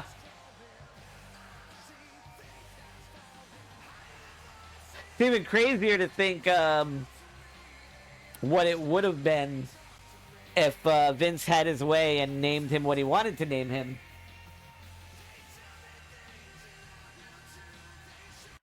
Cause holy shit, some of the options for the names they were gonna give him were so bad. I thought it was this one. No, wait. Even Dora the Explorer would have left you behind at this point. Shut the fuck up. Okay. Okay, wait. So where's my phone? It basically stopped me for like okay.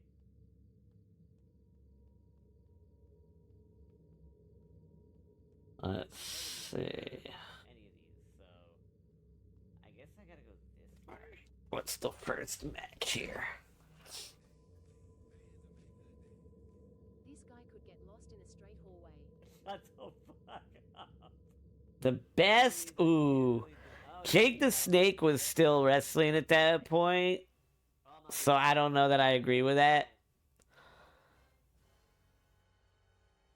But of that entire era, I could probably agree. Since Jake wasn't around that much longer.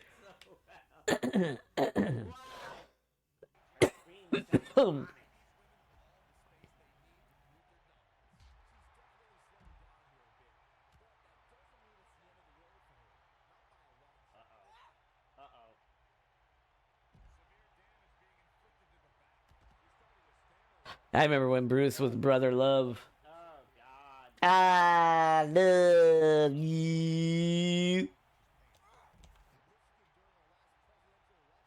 He used to get so much heat. Whoop Rhetoric's ass.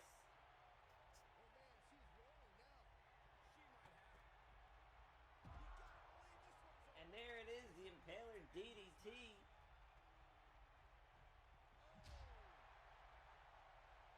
Oh, what's this? Oh! Oh my god! Oh my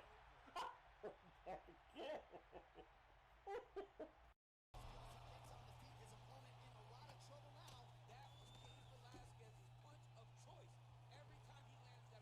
Oh, fuck you! That's what you get! That's what you fucking get for taunting, bitch! Oh, dude, Brutus the Barber Beefcake was one of my favorites. God, that was fucking. Was one of my absolute favorites. That was so fucking good. It's a shame his boat accident pretty much ended any chance of him being a main eventer. I ate corn a long way. Yeah, what of it? You know how much easier it is if you deep throat a corn on the cob and then just scrape it. You're like, oh. And then you right down and you like scrape it with your teeth. Like, oh wait a minute, I made a new false count anywhere, didn't I? Wait a minute. What the fuck did I call it though? I'm gonna fuck that raccoon. Fuck. Okay. I will fuck. What just happened?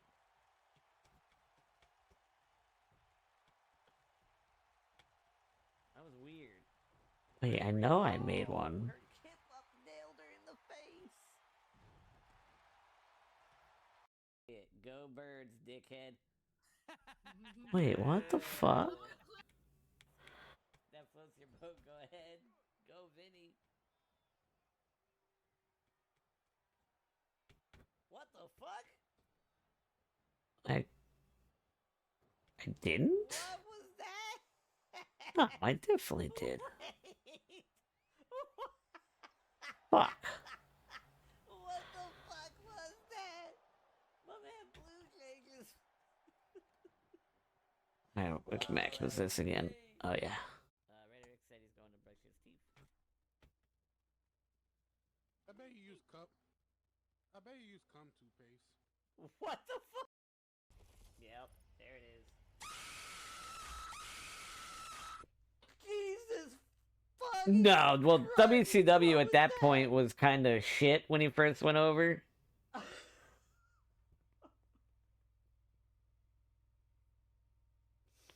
Oh, I love the fact that they involved Cowboy Bob Orton.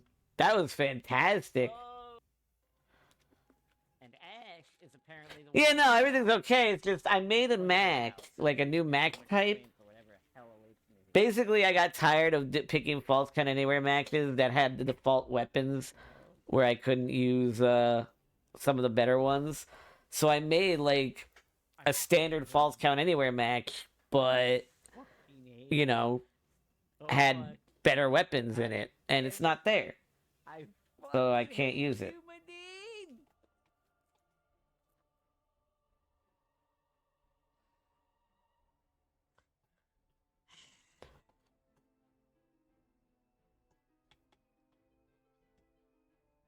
God damn it.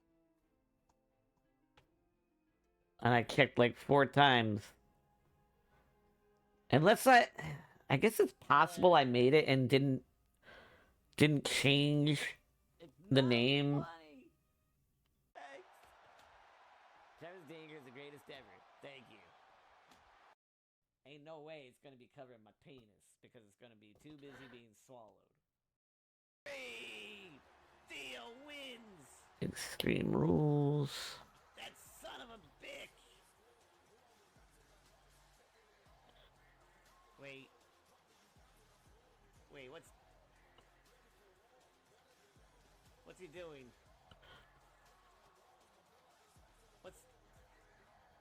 He's got a ladder! Oh my god! Theo just assaulted an American icon! With a ladder! No, he's got bad hips and back! Oh my god! And then the main event. On the ladder!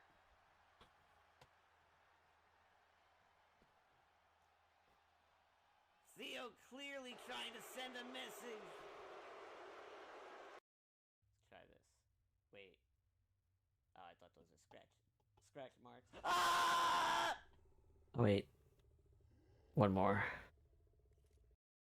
Yo, thank you for that host, Nick Omega.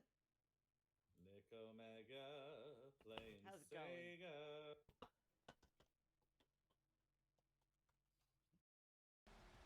Okay, never mind. It looks like it's not. Wait, no.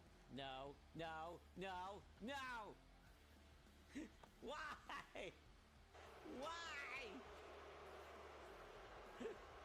Dude, that crotch zoom glitch happened for like 2 months straight, where it was just looking at Aloe's crotch. And here we have the wild deranged penis in its natural state in the wild. Let us zoom in and see what this penis is doing. Ah, yes. It is relaxing before the big match. You bitch! Thank you for the bidding. Damn it! He's falling and he can't get up. I'm crying. I'm literally crying. Blue-head turtle. I hate you. I hate you so much. I mean, I'm not playing. Wait, what? What? Okay. It's The little one? Think I got everything right. Oh snap. he desperately wanted to try. Now it all makes sense. Oh, little one about to get it.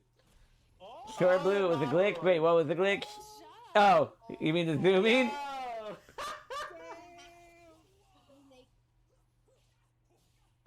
You better not lose a round. I never understood it either. I'll be honest. I don't know. It's pretty good. Oh my lord. I'll be honest. I never understood all the hate for that. Just because, like, yeah, the streak was never gonna stay intact forever. The following contest is scheduled for one fall. Making her way to the ring, representing Coming to the ring. from New York, representing the Petty Petting Zoo. She is the agile powerhouse, whether you liken her or not. Ah! Ah! Lycanus! Full of potential. She has struggled on and off since joining BTW, but everything is there to be a champion.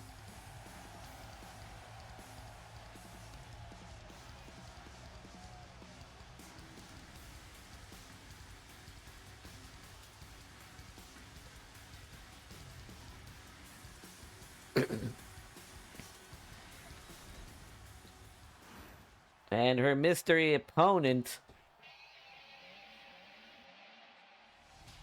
Brock Lesnar?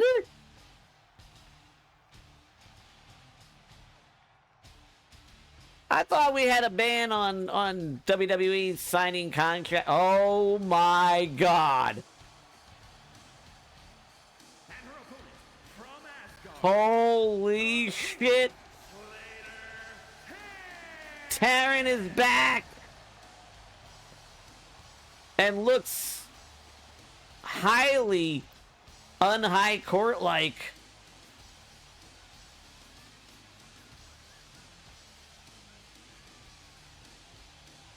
She looks very different.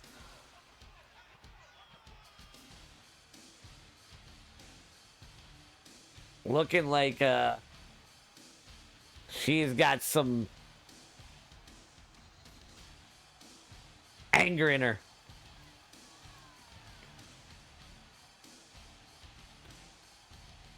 BAMF. Well, that's interesting.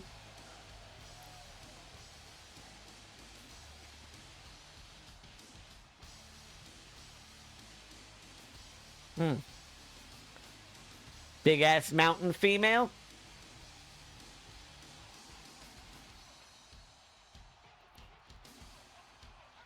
Badass motherfucker.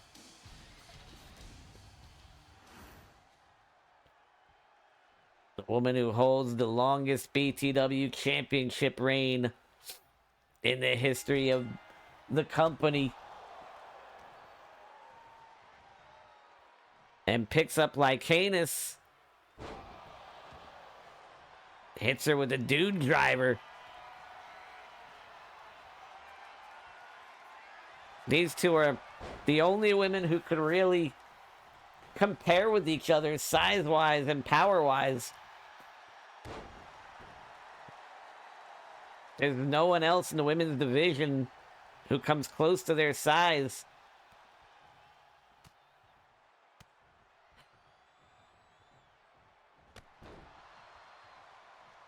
The big shot with that clothesline falling headbutt. And just gets pushed down. Wow. Again. Just thrown down.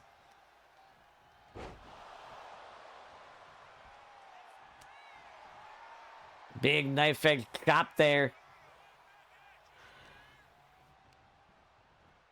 Throws her into the ropes. Catches her by the throat. Oh, eats an elbow to the side of the head, but gets pushed down again. Big right hand. And now squeezing the trapezius. Trying to make that right arm go numb. Pinching the nerve. Lycanus slipping out from under her legs, using that agility.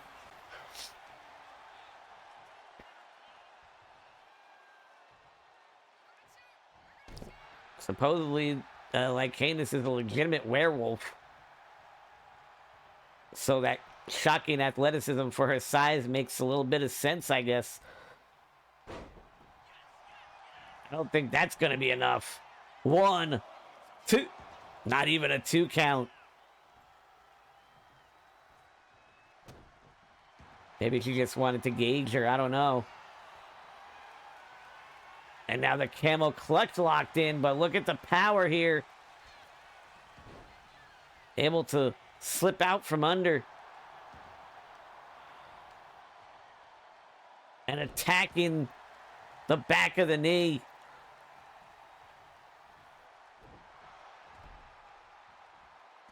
Drops the leg. No one home on that drop kick.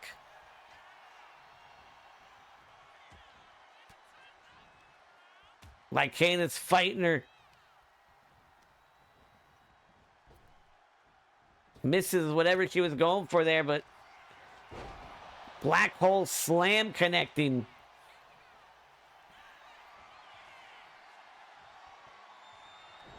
And a counter by Taryn. Got her by the throat. Choke slam.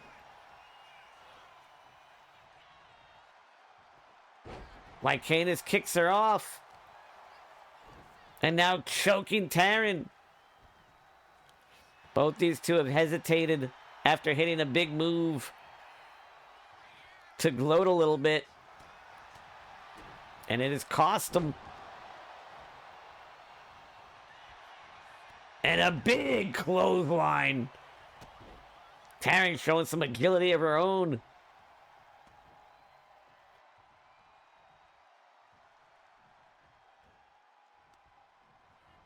Rams her. Oh my God, she's busted open. Hey, ref. Buddy. There you go. Lycanus kicks her off again. Getting a running start. Oh my God! There's that agility. Oh, and Lycanus showing some as well.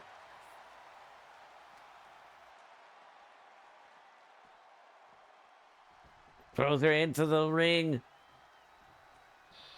Taryn already getting to her feet. But Lycanus trying desperately to keep her down. Hooks the leg. And a kick out at 2.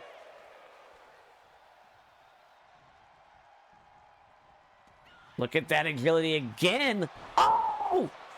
There it is! 1, 2, kick out at 2. That clothesline is what won her the BTW championship and then retained it for so many weeks.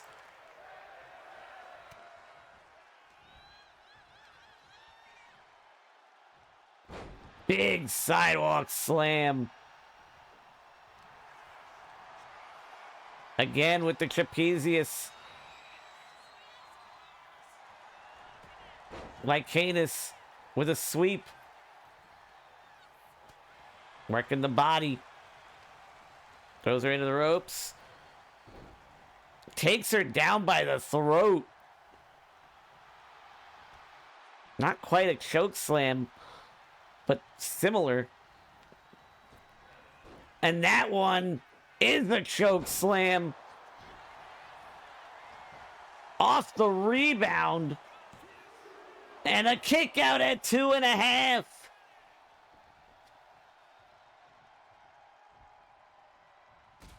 Kick to the side of the head. There's that agility. Oh, shit. Caught her after the roll. 1, 2. Wow. Look, I know Lycanus, you know, she's big, but that has to be an upset. That has to be a big upset. The longest reigning BTW champion of all time. And Lycanus has got her wins this year, but not... They're kind of few and far between. That was a banger and a half, though. That was just Big meaty women slapping me. Oh, that I don't know if that'll happen with. I don't know if I made Lycanus a super heavyweight. I think both competitors need to be super heavyweight for the ring to break. Yeah, this is a great match. Only struggles against women shorter than her. Maybe, cause she does do well against oh my god. Who was it? Was it Jess? Because Jess is like 5'11", which, you know, not 7 feet tall, but definitely taller than most of the women.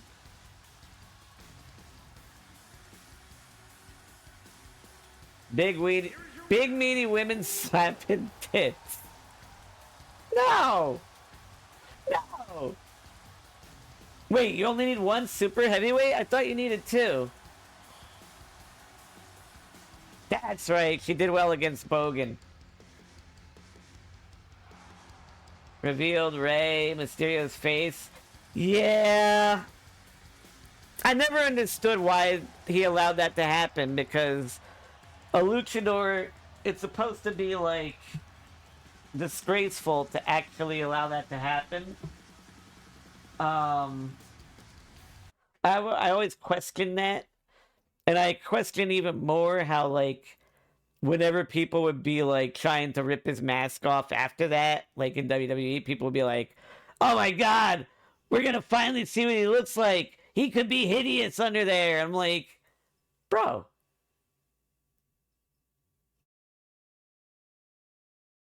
That would be Jake, but that is also in storyline.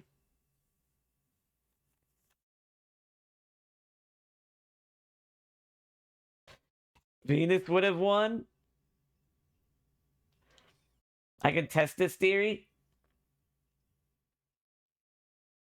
I did it with my heavyweight against the super heavyweight. Really?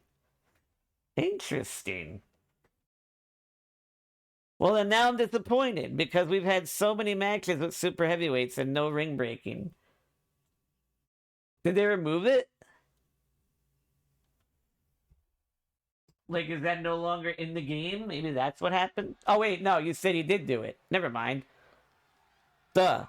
So I don't know. That's fucked. Maybe they need a superplex in their arsenal?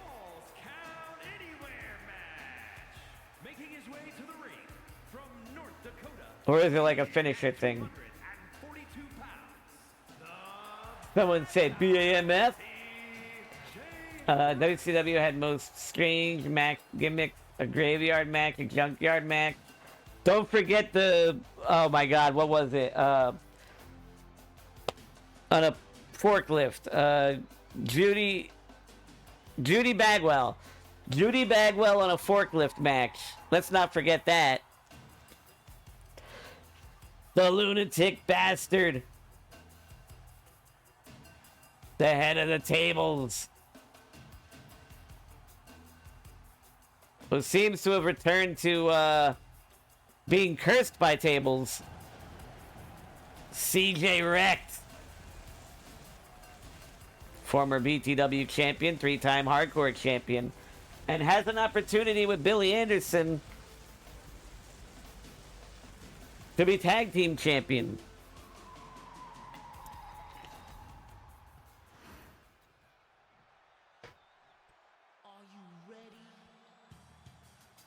Coming to the ring.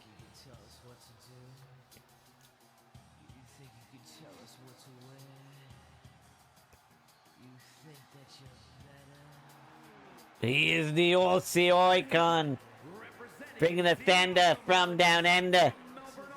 Bulk Bogan, the Blue Universe champion. Okay, that one kind of sucked. That one kind of sucked. I should have tried to say Blue Universe champion. That sounded terrible.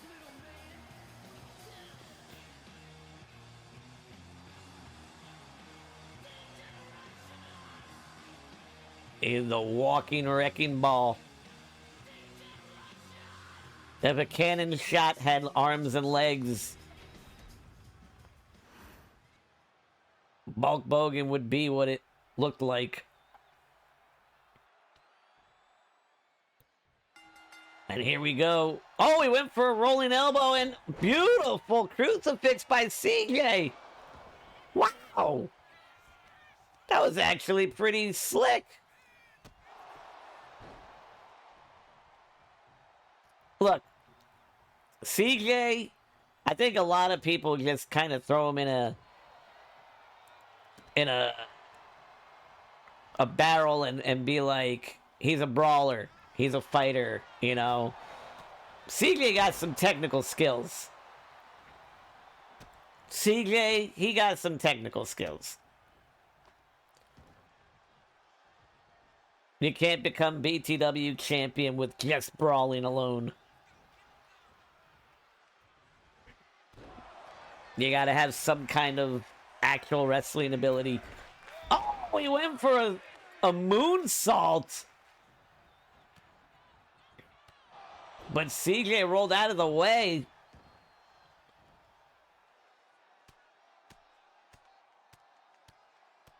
You know, I don't... That moonsault kind of reminded me of someone, but it's weird. It's like... just drawing a blank. Like right there. On the tip of my tongue. On the edge of my brain, but... oh, well. Anyway, CJ... lining Bogan up. Hits the long kiss goodnight. And now driving the knee into the bicep. Oh, again, he was going for that rolling elbow. But this time when he got countered, he countered himself as well. And that time the moonsault hits. One. When they battled in the back of a moving truck. Yeah, but I can't remember the name of that type of match. Well, it was like... what was it? Like a truck bed match or something? At next pay-per-view, this part of the story will be over. Chris Demon was a huge mishap. Kiss Demon.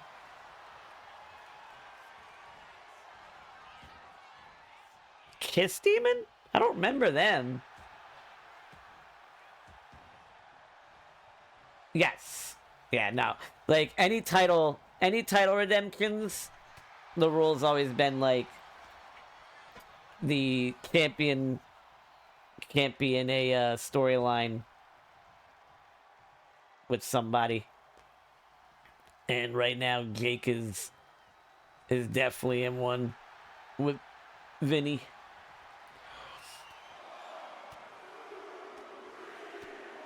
You're the first in line to whoever is champ.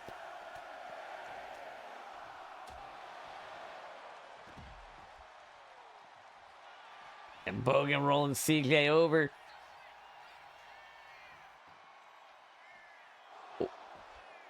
Oh, not even a 1 count. Big right hand spins him around. Oh, God, big knee. 1, 2. Only a 2 count. And now Bogan with the kicks to the ribs. Forearm to the face.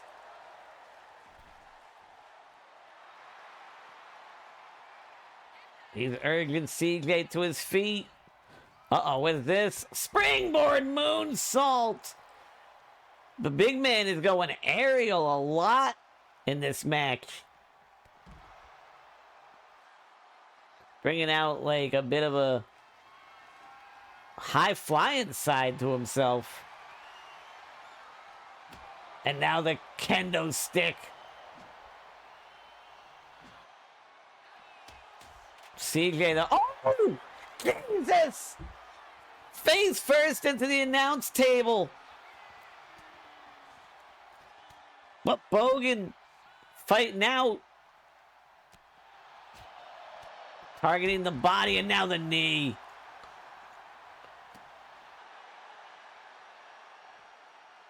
Driving the knee into the forehead.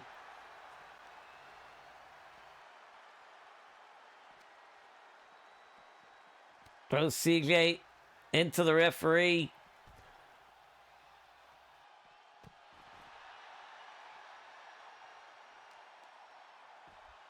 And now the big right hands.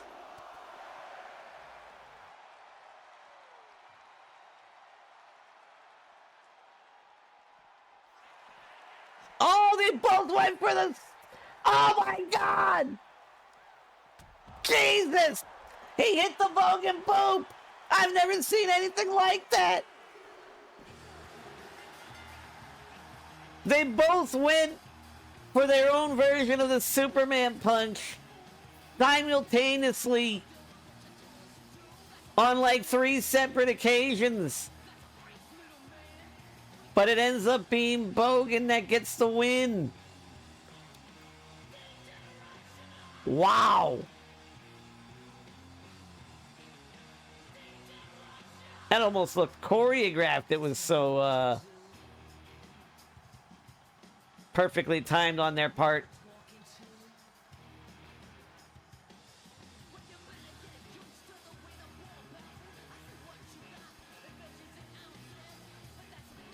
So underrated as a heel. No, he was rated R. Because Farouk kind of was losing his ability at that point. And like Bradshaw was a star on the rise. So they wanted to like give him his opportunity that he really earned, you know? It's like Montez is going to be leaving the Street Profits eventually. He's too good to be in a tag team, you know, at this point. It's the same reason that Otis and like was no longer in Heavy Machinery. When one person kind of becomes like over, when they're like over with the fans and they're really showing something in their matches and promos, they tend to be elevated out of the team.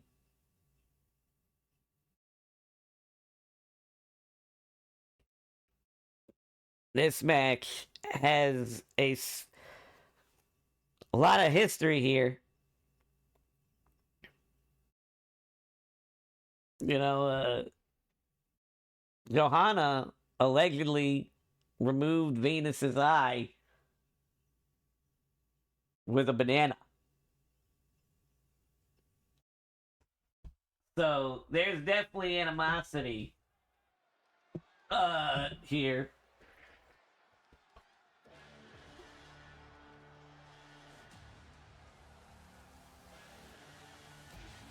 What the fuck? Making her way to the ring, representing 3-minute warning Did Bucharest, Romania. did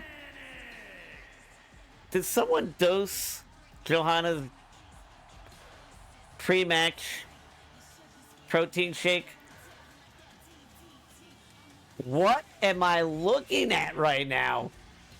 This is very much not Johanna. Or at least not the Johanna we're used to seeing. I'd heard rumors that she was acting strangely different. Coming out with a She-Ra power sword and a tiara. I don't think I've ever been more uncomfortable in my life.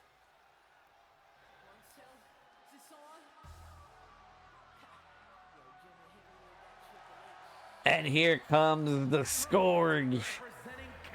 Venus raising that briefcase. She has announced her cash-in. She told Crystal when she's coming for her title. And now she's starting to raise that briefcase in the air during her entrances to kind of remind her, this is mine and the opportunity is mine. Venus, meanwhile, has an opportunity here for some payback.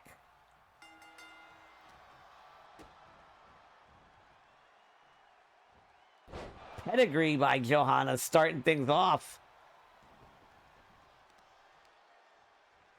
Ramming the back of her head into the mat. So far she looks like... I mean, coming to the ring, she was very un-Johanna. In the ring, she's looking like herself.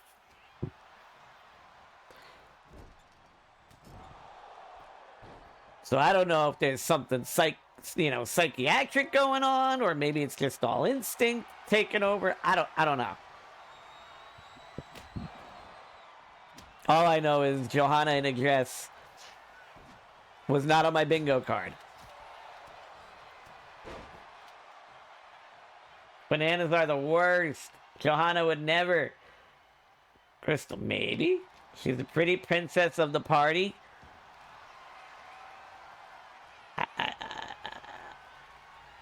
The who's-y what's-y of the what? How do you want to play in blackjack, by the way? Do you want to get into VC and draw names?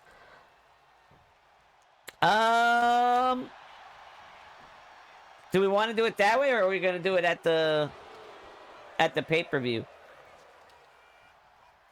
I figured since it was only, what do you call it? Was it 12 matches or something? That the spinning wouldn't make it like an 8-hour affair. You're down for it being live? Yeah, why don't we do that? Cause it'll be a nighttime one. So there won't be like a cutoff of what do you call it? Of time limit. You know, it won't be like I gotta get done by 5 like the last one. And the fact that 12 matches, I could see us still ending by like... We could probably be ending by 1, to be honest. Super kick to the jaw. And that's even with the spins. 1.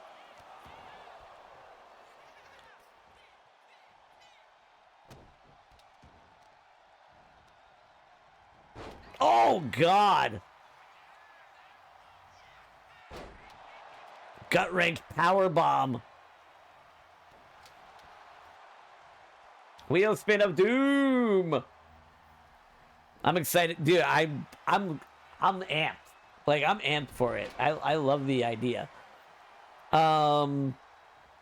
We should actually name the wheel, though. I think Jake's onto something there. Not something lame like the NXT thing. Spin the wheel, make the deal. I hate that.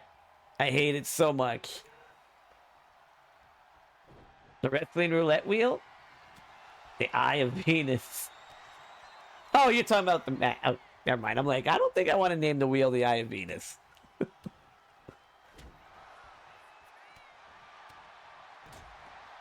And Johanna was just on a tear. Oh, God. Oh, God. Venus just got pissed. Charged her. Got hit with the kendo stick in the head. Got up, pissed and enraged. Charged again and again got hit. The fastest Triple Crown winner in the history of the company. Oh! I thought was going to get the pin there, but Venus too strong, too tough. Big shot to the face. Eats one herself.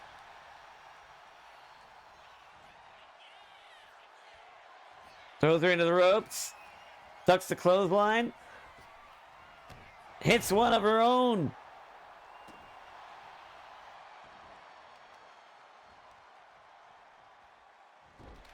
And now Johanna targeting the knee.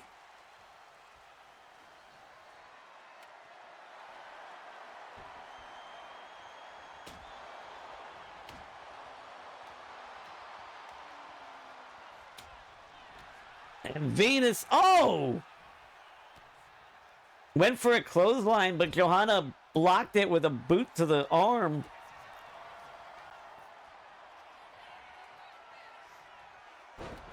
And the pump handle power slam.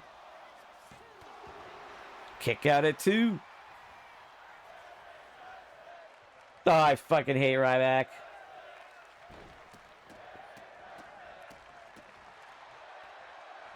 Ryback and Bret Hart are the 2 biggest crybabies in the industry. Oh, Venus driving Johanna into the mat. Oh boy, she's got the stairs, and this is what she's got to be careful of. Venus, she tends to lose her cool sometimes, lets her rage take over, and when that happens, it tends to take her eye off the ball. Eyes off the ball.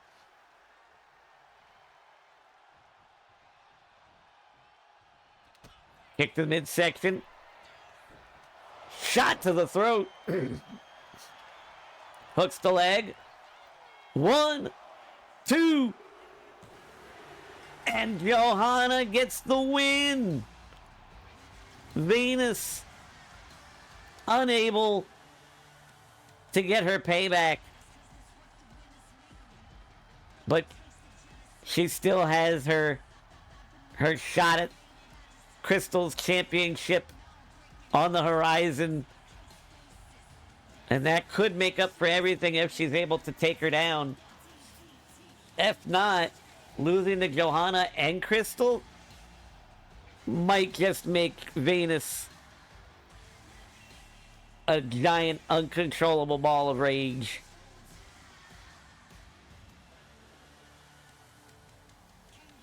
So the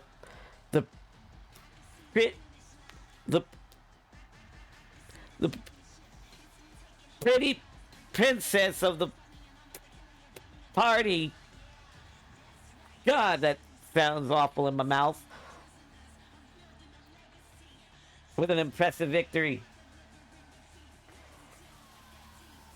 Blocked me on Twitter? Did he really? Wow. VH sauce. My bad, I don't know why he's got to be so negative. Ready for the curse to continue? Hold on, wait for it. That's what she said?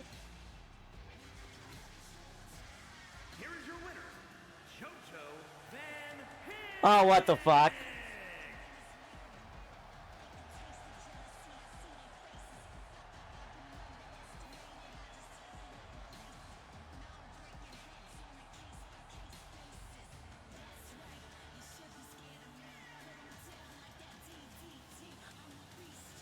Okay. That's a thing. That happened. Okay. I've never wanted to go to the next match so quickly in my life. Brilliant. This next match, a battle of hot new prospect and grizzled veteran. Hall of Famer versus aspiring future Hall of Famer.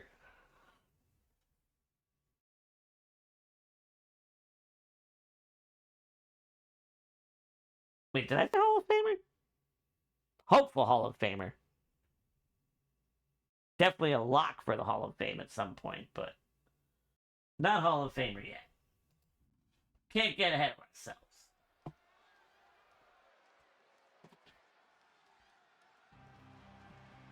Although some would argue probably should have already been put in. Coming to the ring first,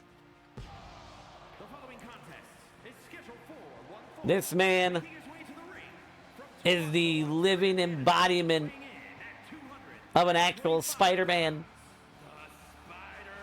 Resilient, agile, and charismatic. Billy Anderson on the way to the ring. He and CJ voted on by the community to get a tag team championship match at Christmas Chaos. And so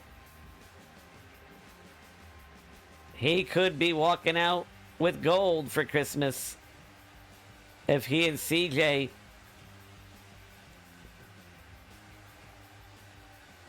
can continue their smooth teamwork.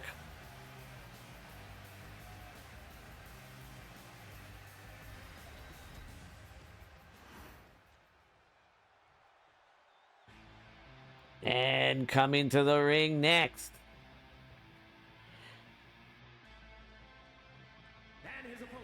he is the first Infinity Champion in the history of the company, holding every title there is to hold. Representing the High Court. And, of course, the Theory Clan. Lord Theory.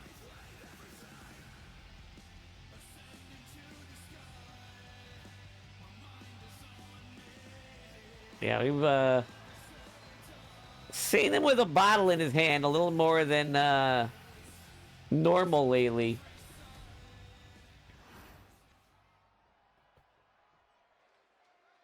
I know there's probably some self-doubt creeping in.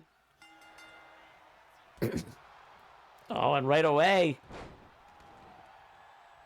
Sunset Flip Powerbomb. Locked up. And Lord Theory pushing him down, overpowering him, but while he may have the power advantage, Billy Anderson has the speed advantage. So this is going to be very even. Promo that is payback for Venus doing the whole hypnotizing thing on Crystal. It's fucking hilarious. Wait, promo what? Bowing and drops the leg. Counter by Billy Anderson.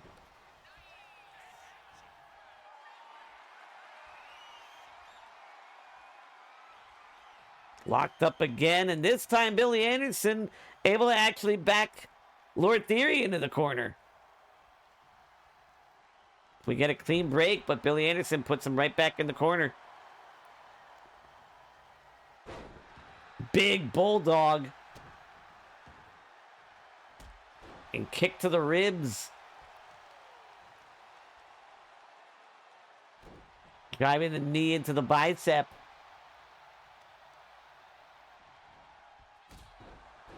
Drop kick between the shoulder blades.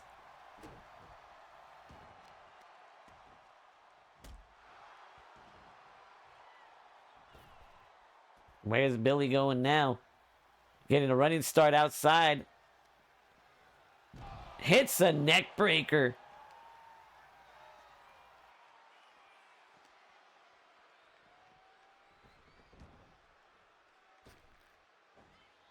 And stomp right to the back of the knee.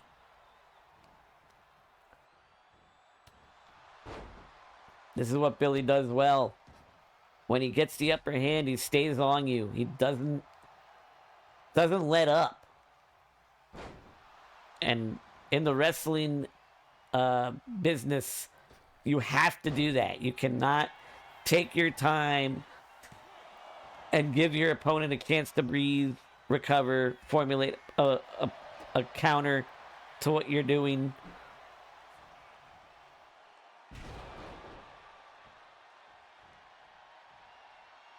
And Billy seems to know. That Theory is a strategist.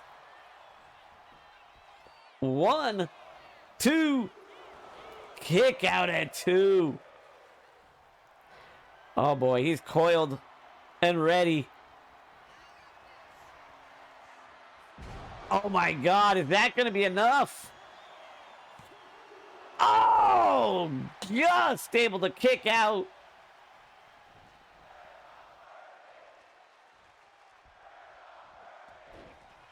Oh, I don't know if that was a drop kick or a leg drop, but Theory able to get out of the way. Hits a tornado kick. Goes for a quick cover. That's not going to do it. Hits a running clothesline. Another one. Catches the kicks. Nice sweep.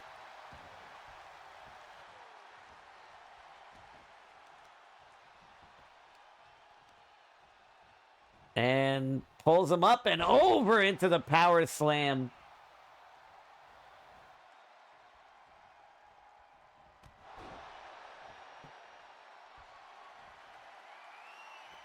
And he's lining him up for shattering.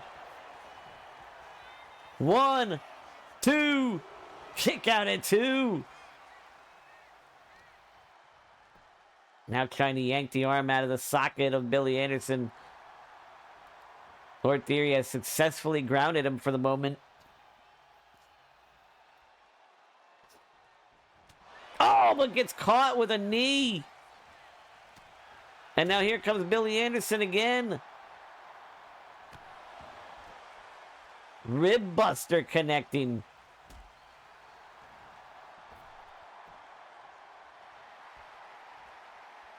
Billy now urging Theory to his feet. The springboard Hurricane Rana connecting. Wrenching on the knee. But Theory able to reach out for the ropes.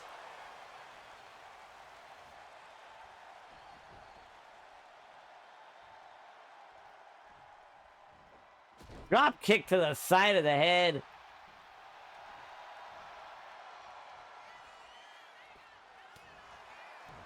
Oh.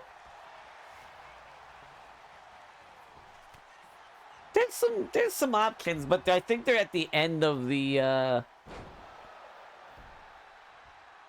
end of the page or whatever. And I think there's some options in belts as well. I might be wrong.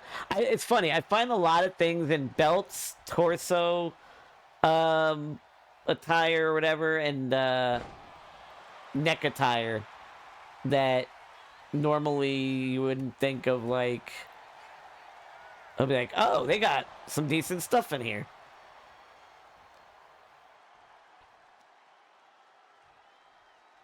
Theory getting a running start. Hits a clothesline.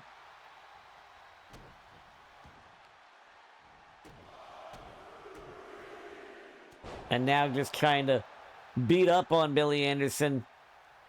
Nothing fancy. Oh, he went for that hammer of Theory and got ducked. 1, 2. Kick out at 2. He might be looking for that front flip DDT. Caught him. Theory tried to push the ref in front of him, but it didn't work. What was that slow count? Wow.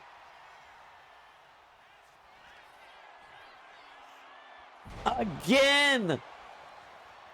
1, 2, 3. Billy Anderson with the win despite the referee. Trying hard to keep the win from happening, it seemed. GG's, hell of a performance.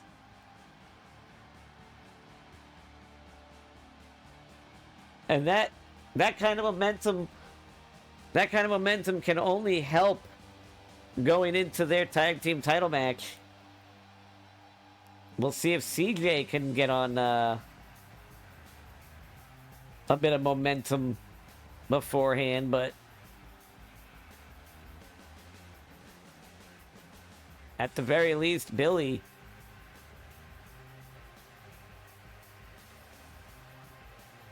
has momentum at his back.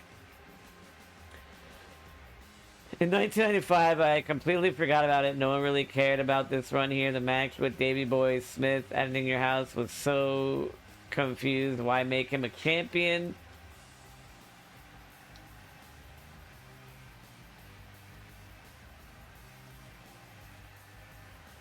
Yeah, so like Kevin Nash was super over as Diesel at that point. Davey Boy Smith, dude, they wanted to push Davey badly due to his physique and his wrestling ability, but he was too injury prone, and also I believe he got nailed for steroids a couple of times. Wellness issues. I think they kept bringing him back out of respect for the Hart family since he's married into them. And he kept blowing the opportunities.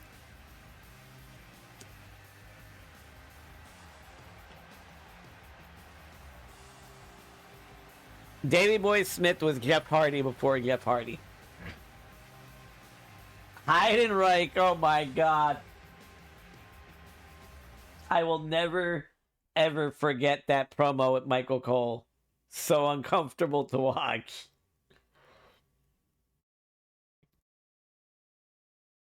Yeah, Warrior blew that too. Warrior did a lot of self-sabotage.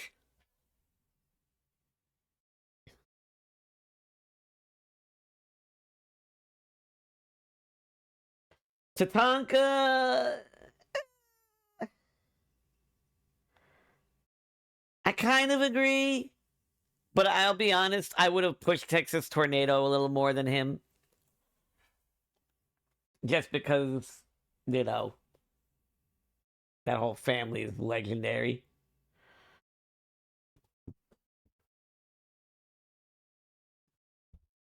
Co-main event.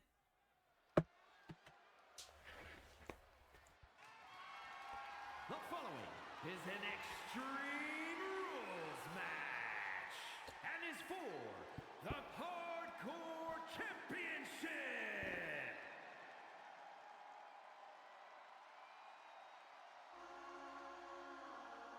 Coming to the ring first. She is the goth queen of BTW. A future Hall of Famer. And one overall badass. It's Leorin.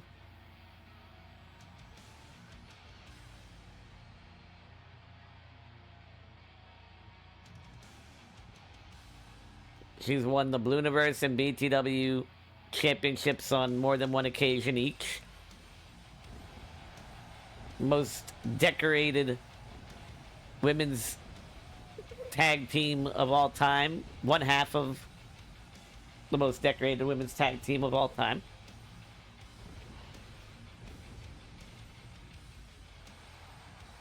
Power and agility.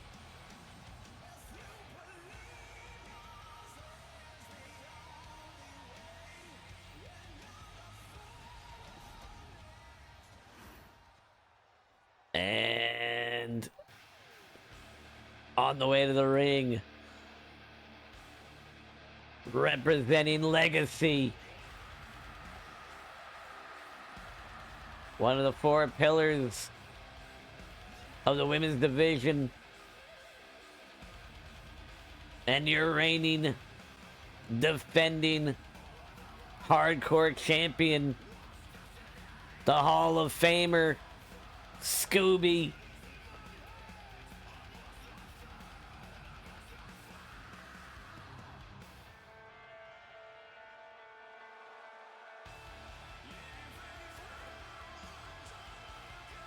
I tried so hard to find the emotion in the very first part before the person appears, so that the music kicks in right as she, not the entire song, but like the part where she, like, it goes into even through this darkest days thing. I wanted to like kick in as she raises the hands on the turnbuckle. But everybody wanted to make their shit either 4 seconds or 10. It was bullshit. And her opponent, from England, the hardcore champion, Unbreakable, Scooby!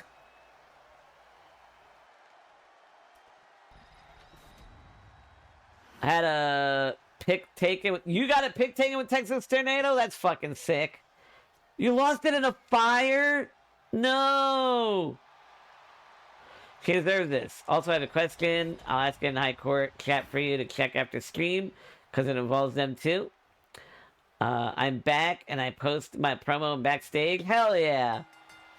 Trinity, I remember her in TNA. She looked so alike, like Lita.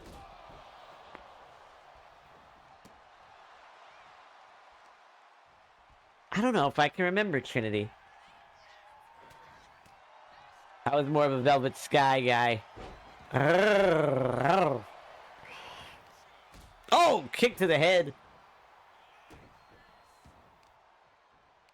But a counter by Scooby. Lutez press.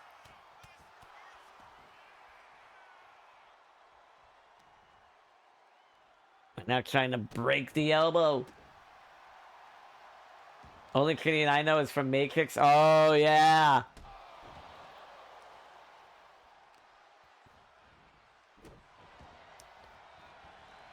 I mean, I have a friend named Trinity. That, well, not her real name. Her stripper name is Trinity, but I digress. Throw Scooby onto the apron. What is she doing here? Look at this power.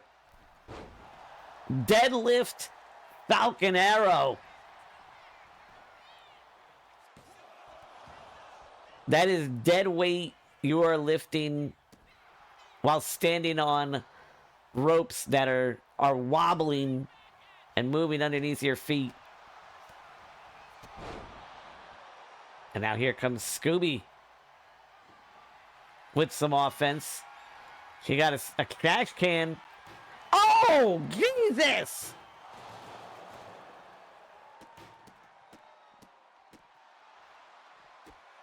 Scooby, the Shield Maiden of Legacy. It's just her and Ghost now. As Dee has been not quite herself.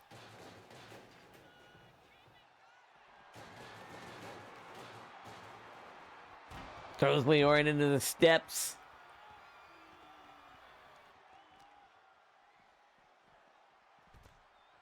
And now throwing Leorin down on the ground again. Repositioning her into a power bomb. Knee to the face.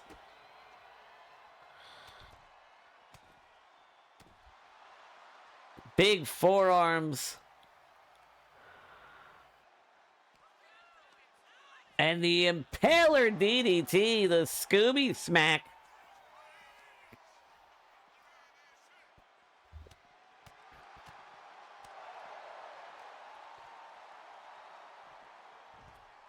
Throwing her down.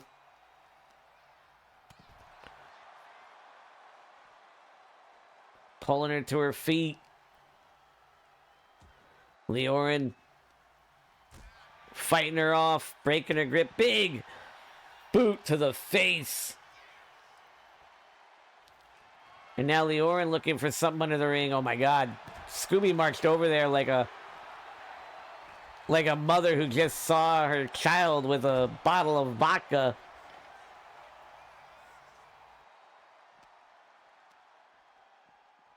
And throws Leorin into the barricade.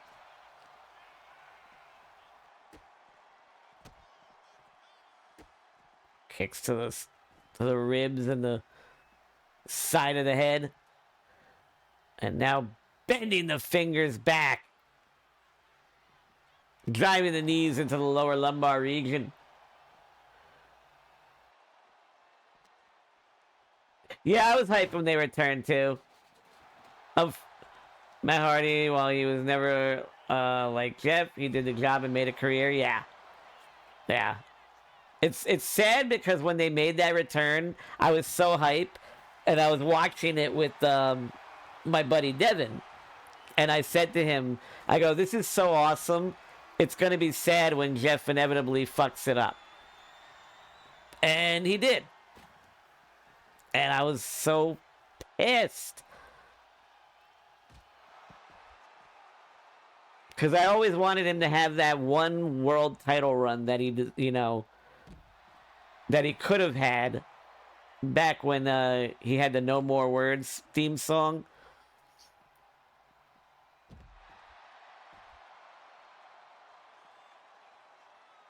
Pulling Scooby to her feet.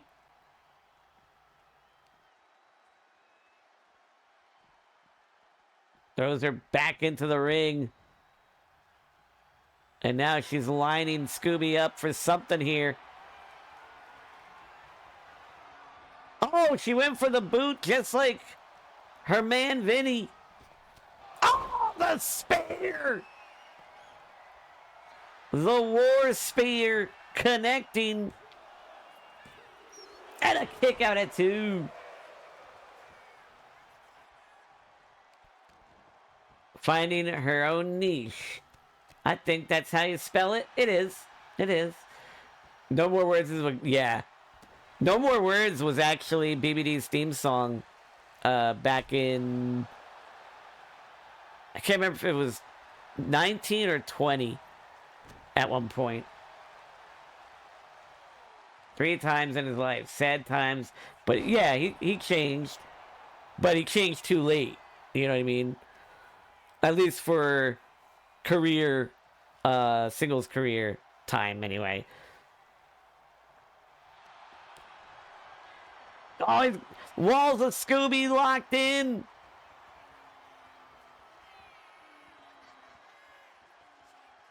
Like, had he stayed off the drugs, I firmly believe Jeff Hardy would be like an 8-time world champion. I firmly believe that. I will die on that hill.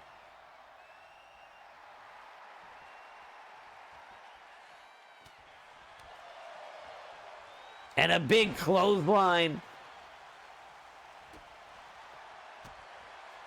Now Leorin kicking her in the face. Pump handle suplex. Well, actually, fall away slam. Pump handle fall away slam. And a kick out at 2.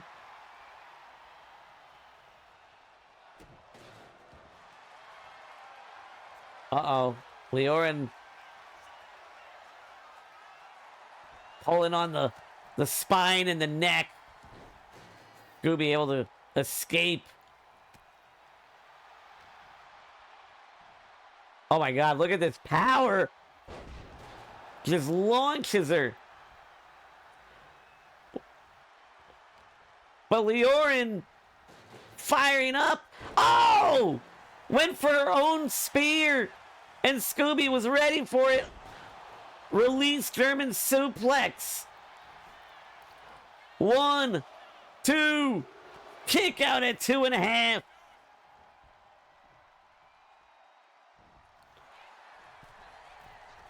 Beautiful blockbuster. Looking for the choke slam. Spikes her down. 1, 2, 3. Whoa.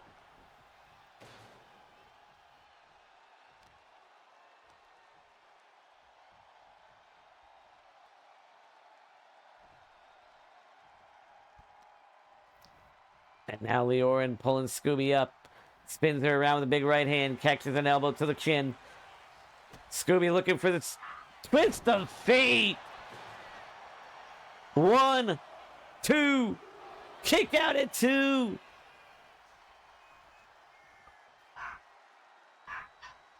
And now she... Oh. I thought she was lining up for the war spear. Inverted DDT. Oh, throwing the trash can right into her face. This is a mistake right here. Took a lot of time. But hits that pump handle fall away slam. And we got a new hardcore champion.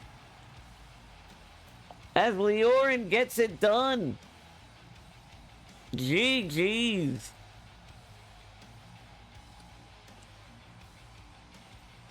Ate the twist of fate, the spear, the Scooby smack, the walls of Scooby. She literally hit her with everything in her arsenal. But Leorin just would not be denied. Hell yeah, proud as fuck. I was gonna use it as a custom theme at least once. Oh, the No More Words? Yeah. It's a banger. I like this career. There was moments in WWE where I was like, why make Big Show look like a buffoon? Probably just because he was so good at doing anything, right? You needed a comedy wrestler, he could play the big dumb oaf. You want a dominant fucking force of nature, he could do that with ease. You know, you want like this emotional wreck who can cry on a dime, nobody better in the business. That man cried more times in the ring than I've cried in my life. So Here is your winner, and new hardcore champion, the Eliminator, Lilith. GG's to Leorin, the new hardcore champion.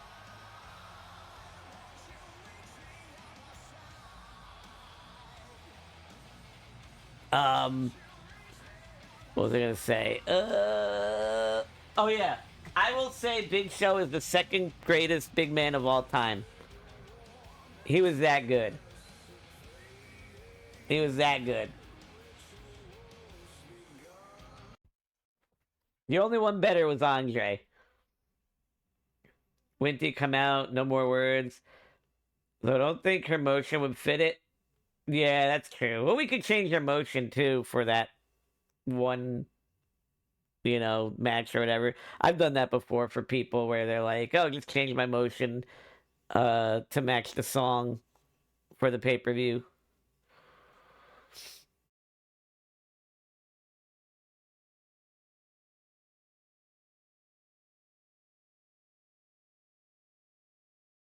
Oh, dude, I was so happy they put him in a program together. He needed a rub. Fandango is so over. Fandango is one of the most missed opportunities. Him and Tyler Breeze were huge missed opportunities by Vince. Especially Tyler Breeze.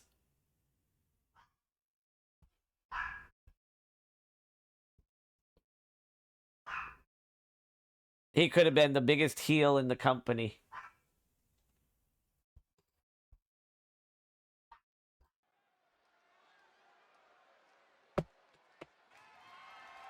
The following contest is an Extreme Rules match. I don't like her with the bat.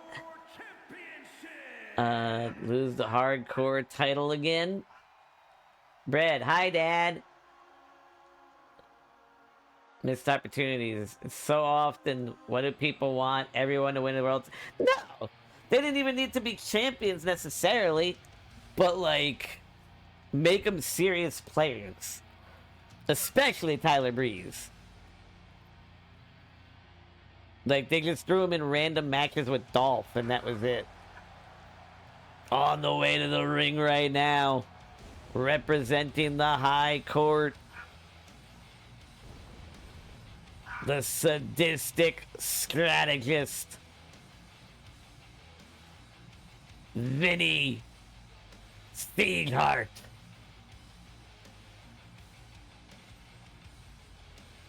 This man has evolved and changed throughout the years. He's like a chameleon. This man can go technical hold for technical hold, brawl with you, go power game with you. But it's his brain, his mind, the in-ring IQ that has always made him so dangerous. He wasn't just called the Money back in the day because he was rich. He was called the Money because in big matches, he was money. And he has carried that reputation throughout the years.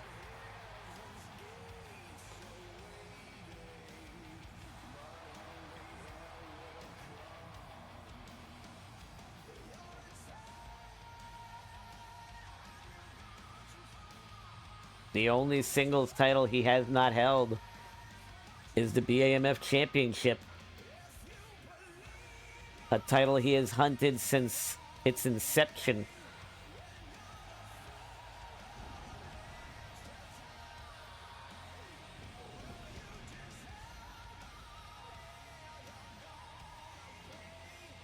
He forgot? What? What'd I forget? What? I didn't forget anything. Already at the main event. Which means it's probably going to be a 40-minute match.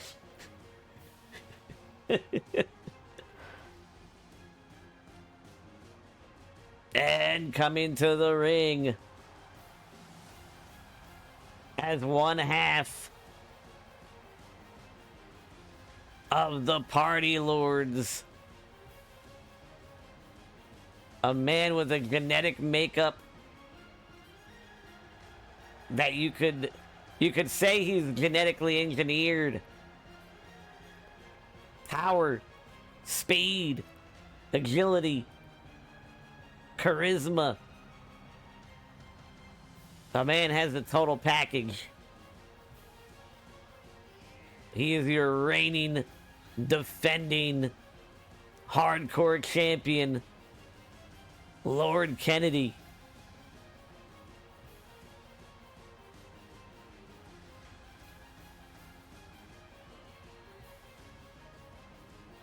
The best card I've cooked up to date. I'm proud of this one. I couldn't keep up with the full card, but every match I saw was fire. Chiseled like a Greek statue,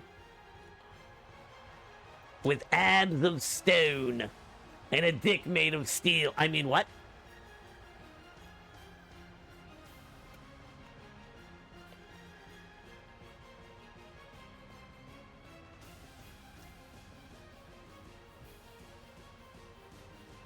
Wine and whoop ass. Oh my god, I love that.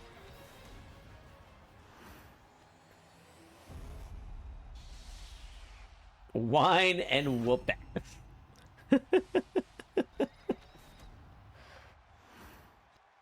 You think that's why he pulled Kira? Oh, 100%.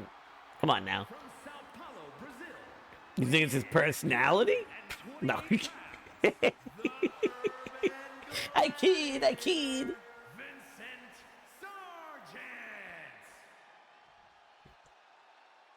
He's dumb and goofy, but hung. Daddy Cream Pie! What's up, Aiden? How's it going? Welcome in. Just in time for the main event.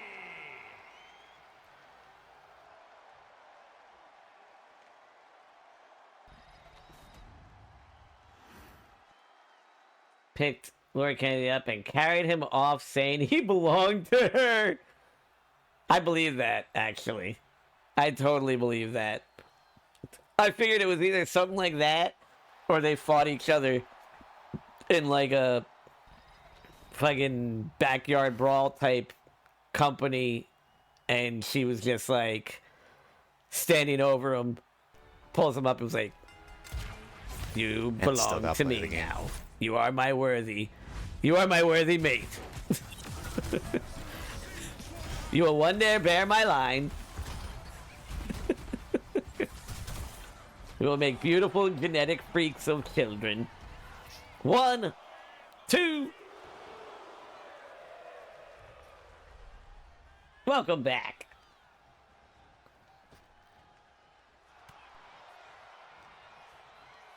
Oh God, I'm sorry. I hate Bobby Lashley.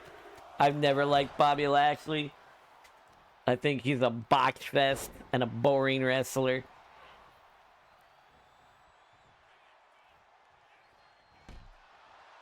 Kick to the spine. And shots to the back of the neck. Right where the skull connects to the neck. A very vulnerable spot. Big power slam connecting by Vinny. He's trying to slow down the pace a little bit.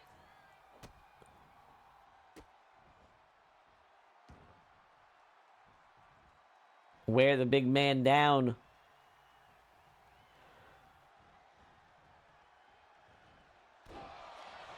You know, he's no stranger to wrestling bigger dudes. His longest running rivalry is with Ghost ACL, so 1.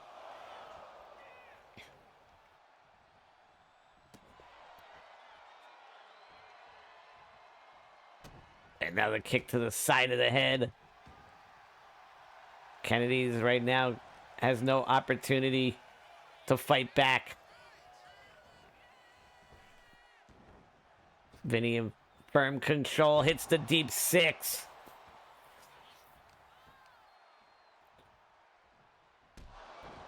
Big shot to the jaw with a Kamigoye knee.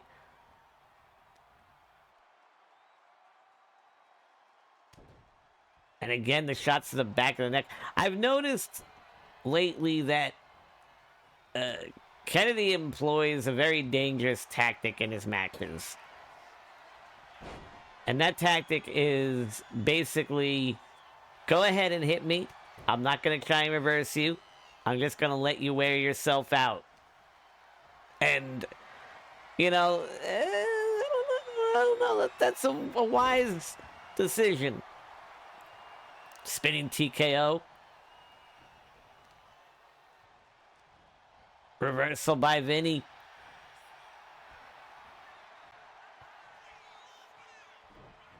Tries to go for a kick. Uh-oh. Look at the elevation. Spiking him down.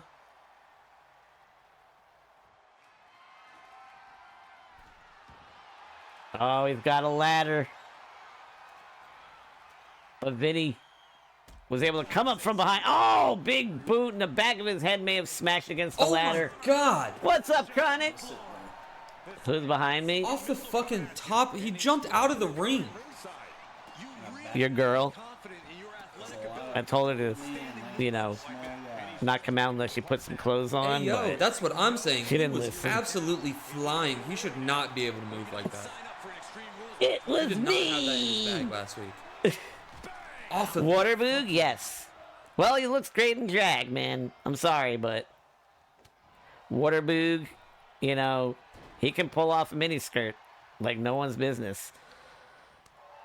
And here comes Lord Kennedy.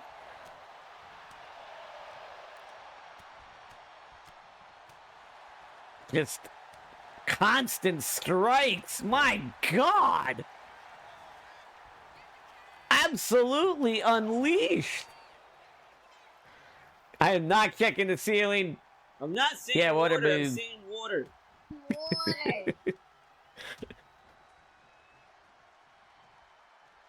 Oh, spinning back fist. He's looking for the discus boot, and it connects. Springboard coffin drop. Hooks the leg. 1, 2. Kick out at 2. And now Vinny back in control. Throws him against the ropes. And catches him with a deep 6.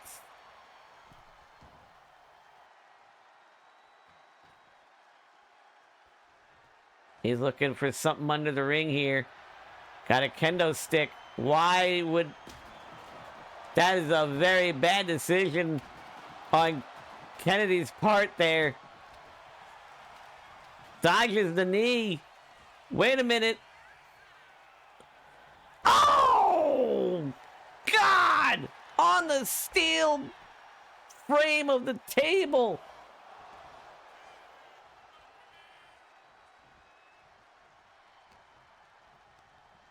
Now throws Kennedy into the ropes. Hits that spinning elbow. 1. Wow, what is with these refs tonight? Holy shit.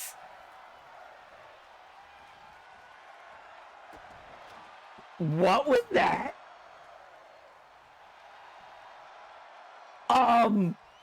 Holy shit.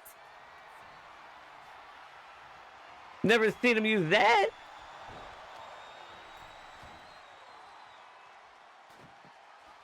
And now reaching under the ring. He's got a trash can. Throws it. And now throws Vinny into the ropes. Vinny able to dodge. Ending of ways. Hits him with the trash can. And now that kendo stick. It's looking academic now. I mean, that was just a barrage of violence. 2, 3. Oh my God, he kicked out. How did he kick out? Kicks to the side of the head. But if this connects, it is definitely over. What? What the? What was that? What the? 1. Only a 1 count. I don't know what just happened. That was very weird. Game go burr. Uh-oh. Nightmare Crusher, middle of the ring. Shades of Season 1. Releases the hold, though.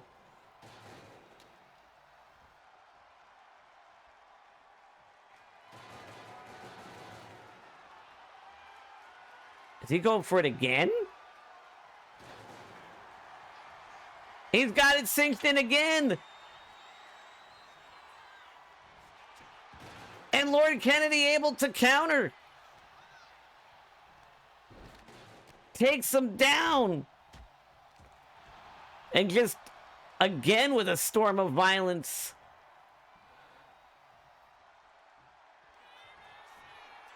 Oh, God. Backbreaker into a bro kick. 1, 2. Kick out at 2.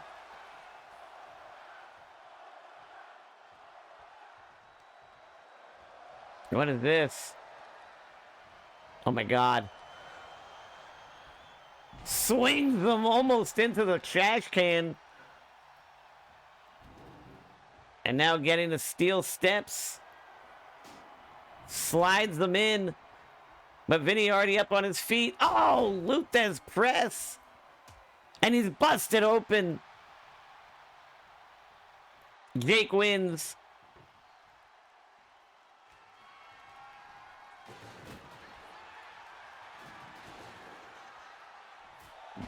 Big knife edge chop.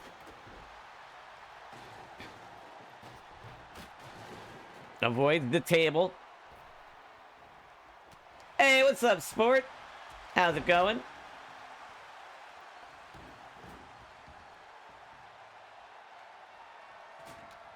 Avoid the... Well, I guess he didn't avoid the stairs, but he definitely tanked the stairs.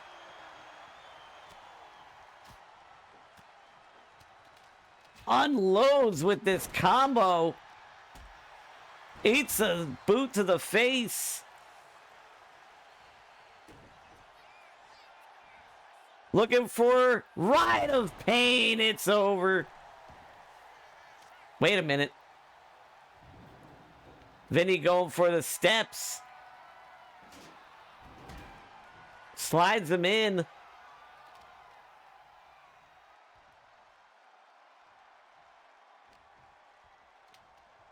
And now dragging Kennedy over to the ropes. Not quite sure what that was. But we know what this is. Oh, no. Oh, God! His head clipped the steps! And Vinny is the new hardcore champion. GG's.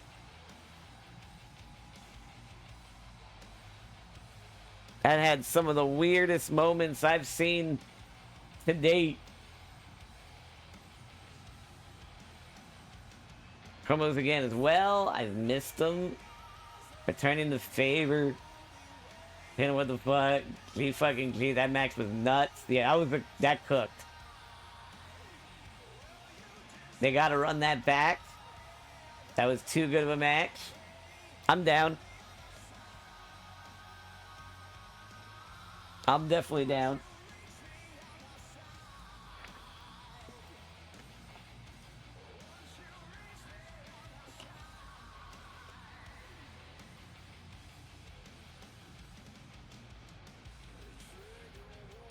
Hell in a Cell if it's on a Wednesday. If it's on a Tuesday, probably not. Thank you for doing the raid commands and everything. Kira versus Leorim.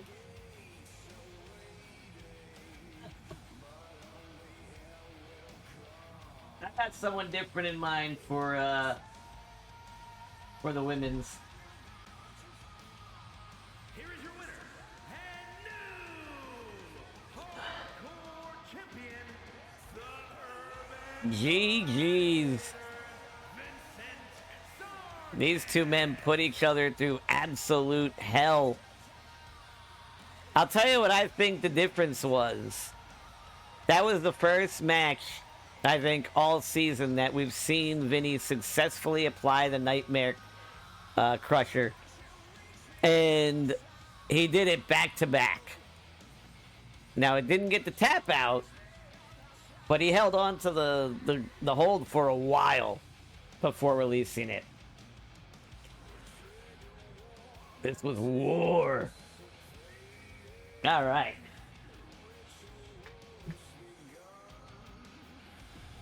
We are gonna raid somebody. My next stream will be tomorrow night, 7:30. We're gonna be doing some more BT dubs, and I'm telling you now, you definitely don't want to miss this one. What else? I think Thursday night I might be doing Ghost of Yote. I think I might do that twice. I think I might have to do that twice this week. I forgot how much I love that game. And when I played it, I was like, oh, I missed this. But we'll see. We'll see. That, or I might have to get a crew together for some Mimesis so you guys can actually see what the fuck that game has, because holy shit, I was laughing my ass off playing that shit. Thank you for any biddies, subs, follows, raids. Most importantly, thank you for your time and your friendship. That means the most to me. Whether you're here for seconds, minutes, or hours, I appreciate every second you spend here, because you could be spending your time anywhere else. So when you choose to spend it with me, I am humbled and honored and more than a little bit appreciative. Those are the raid commands if you're subbed, not subbed, as well as the socials where you can follow the BTW YouTube. I upload the show basically the night of a show. So you should find the new episode on YouTube by like midnight, maybe sooner if it's quicker than usual, but it takes a long time to upload. I don't know why. If you're not in the Discord, definitely join the Discord. We do community nights on Sunday nights. We also have a bunch of different channels. If you're into the wrestling, we got a BTW section. So you can keep up with promos, storylines, cards, etc. Don't forget to text me later if you want to play Phasmo or some other shit. I got you. I got you. Also, you a bitch. I am what I eat. It works. Oh, it works. D's on? Is she really? Oh, we got a raid D. We got a raid D. I love D. D's awesome. Okay, hold on. Let's see.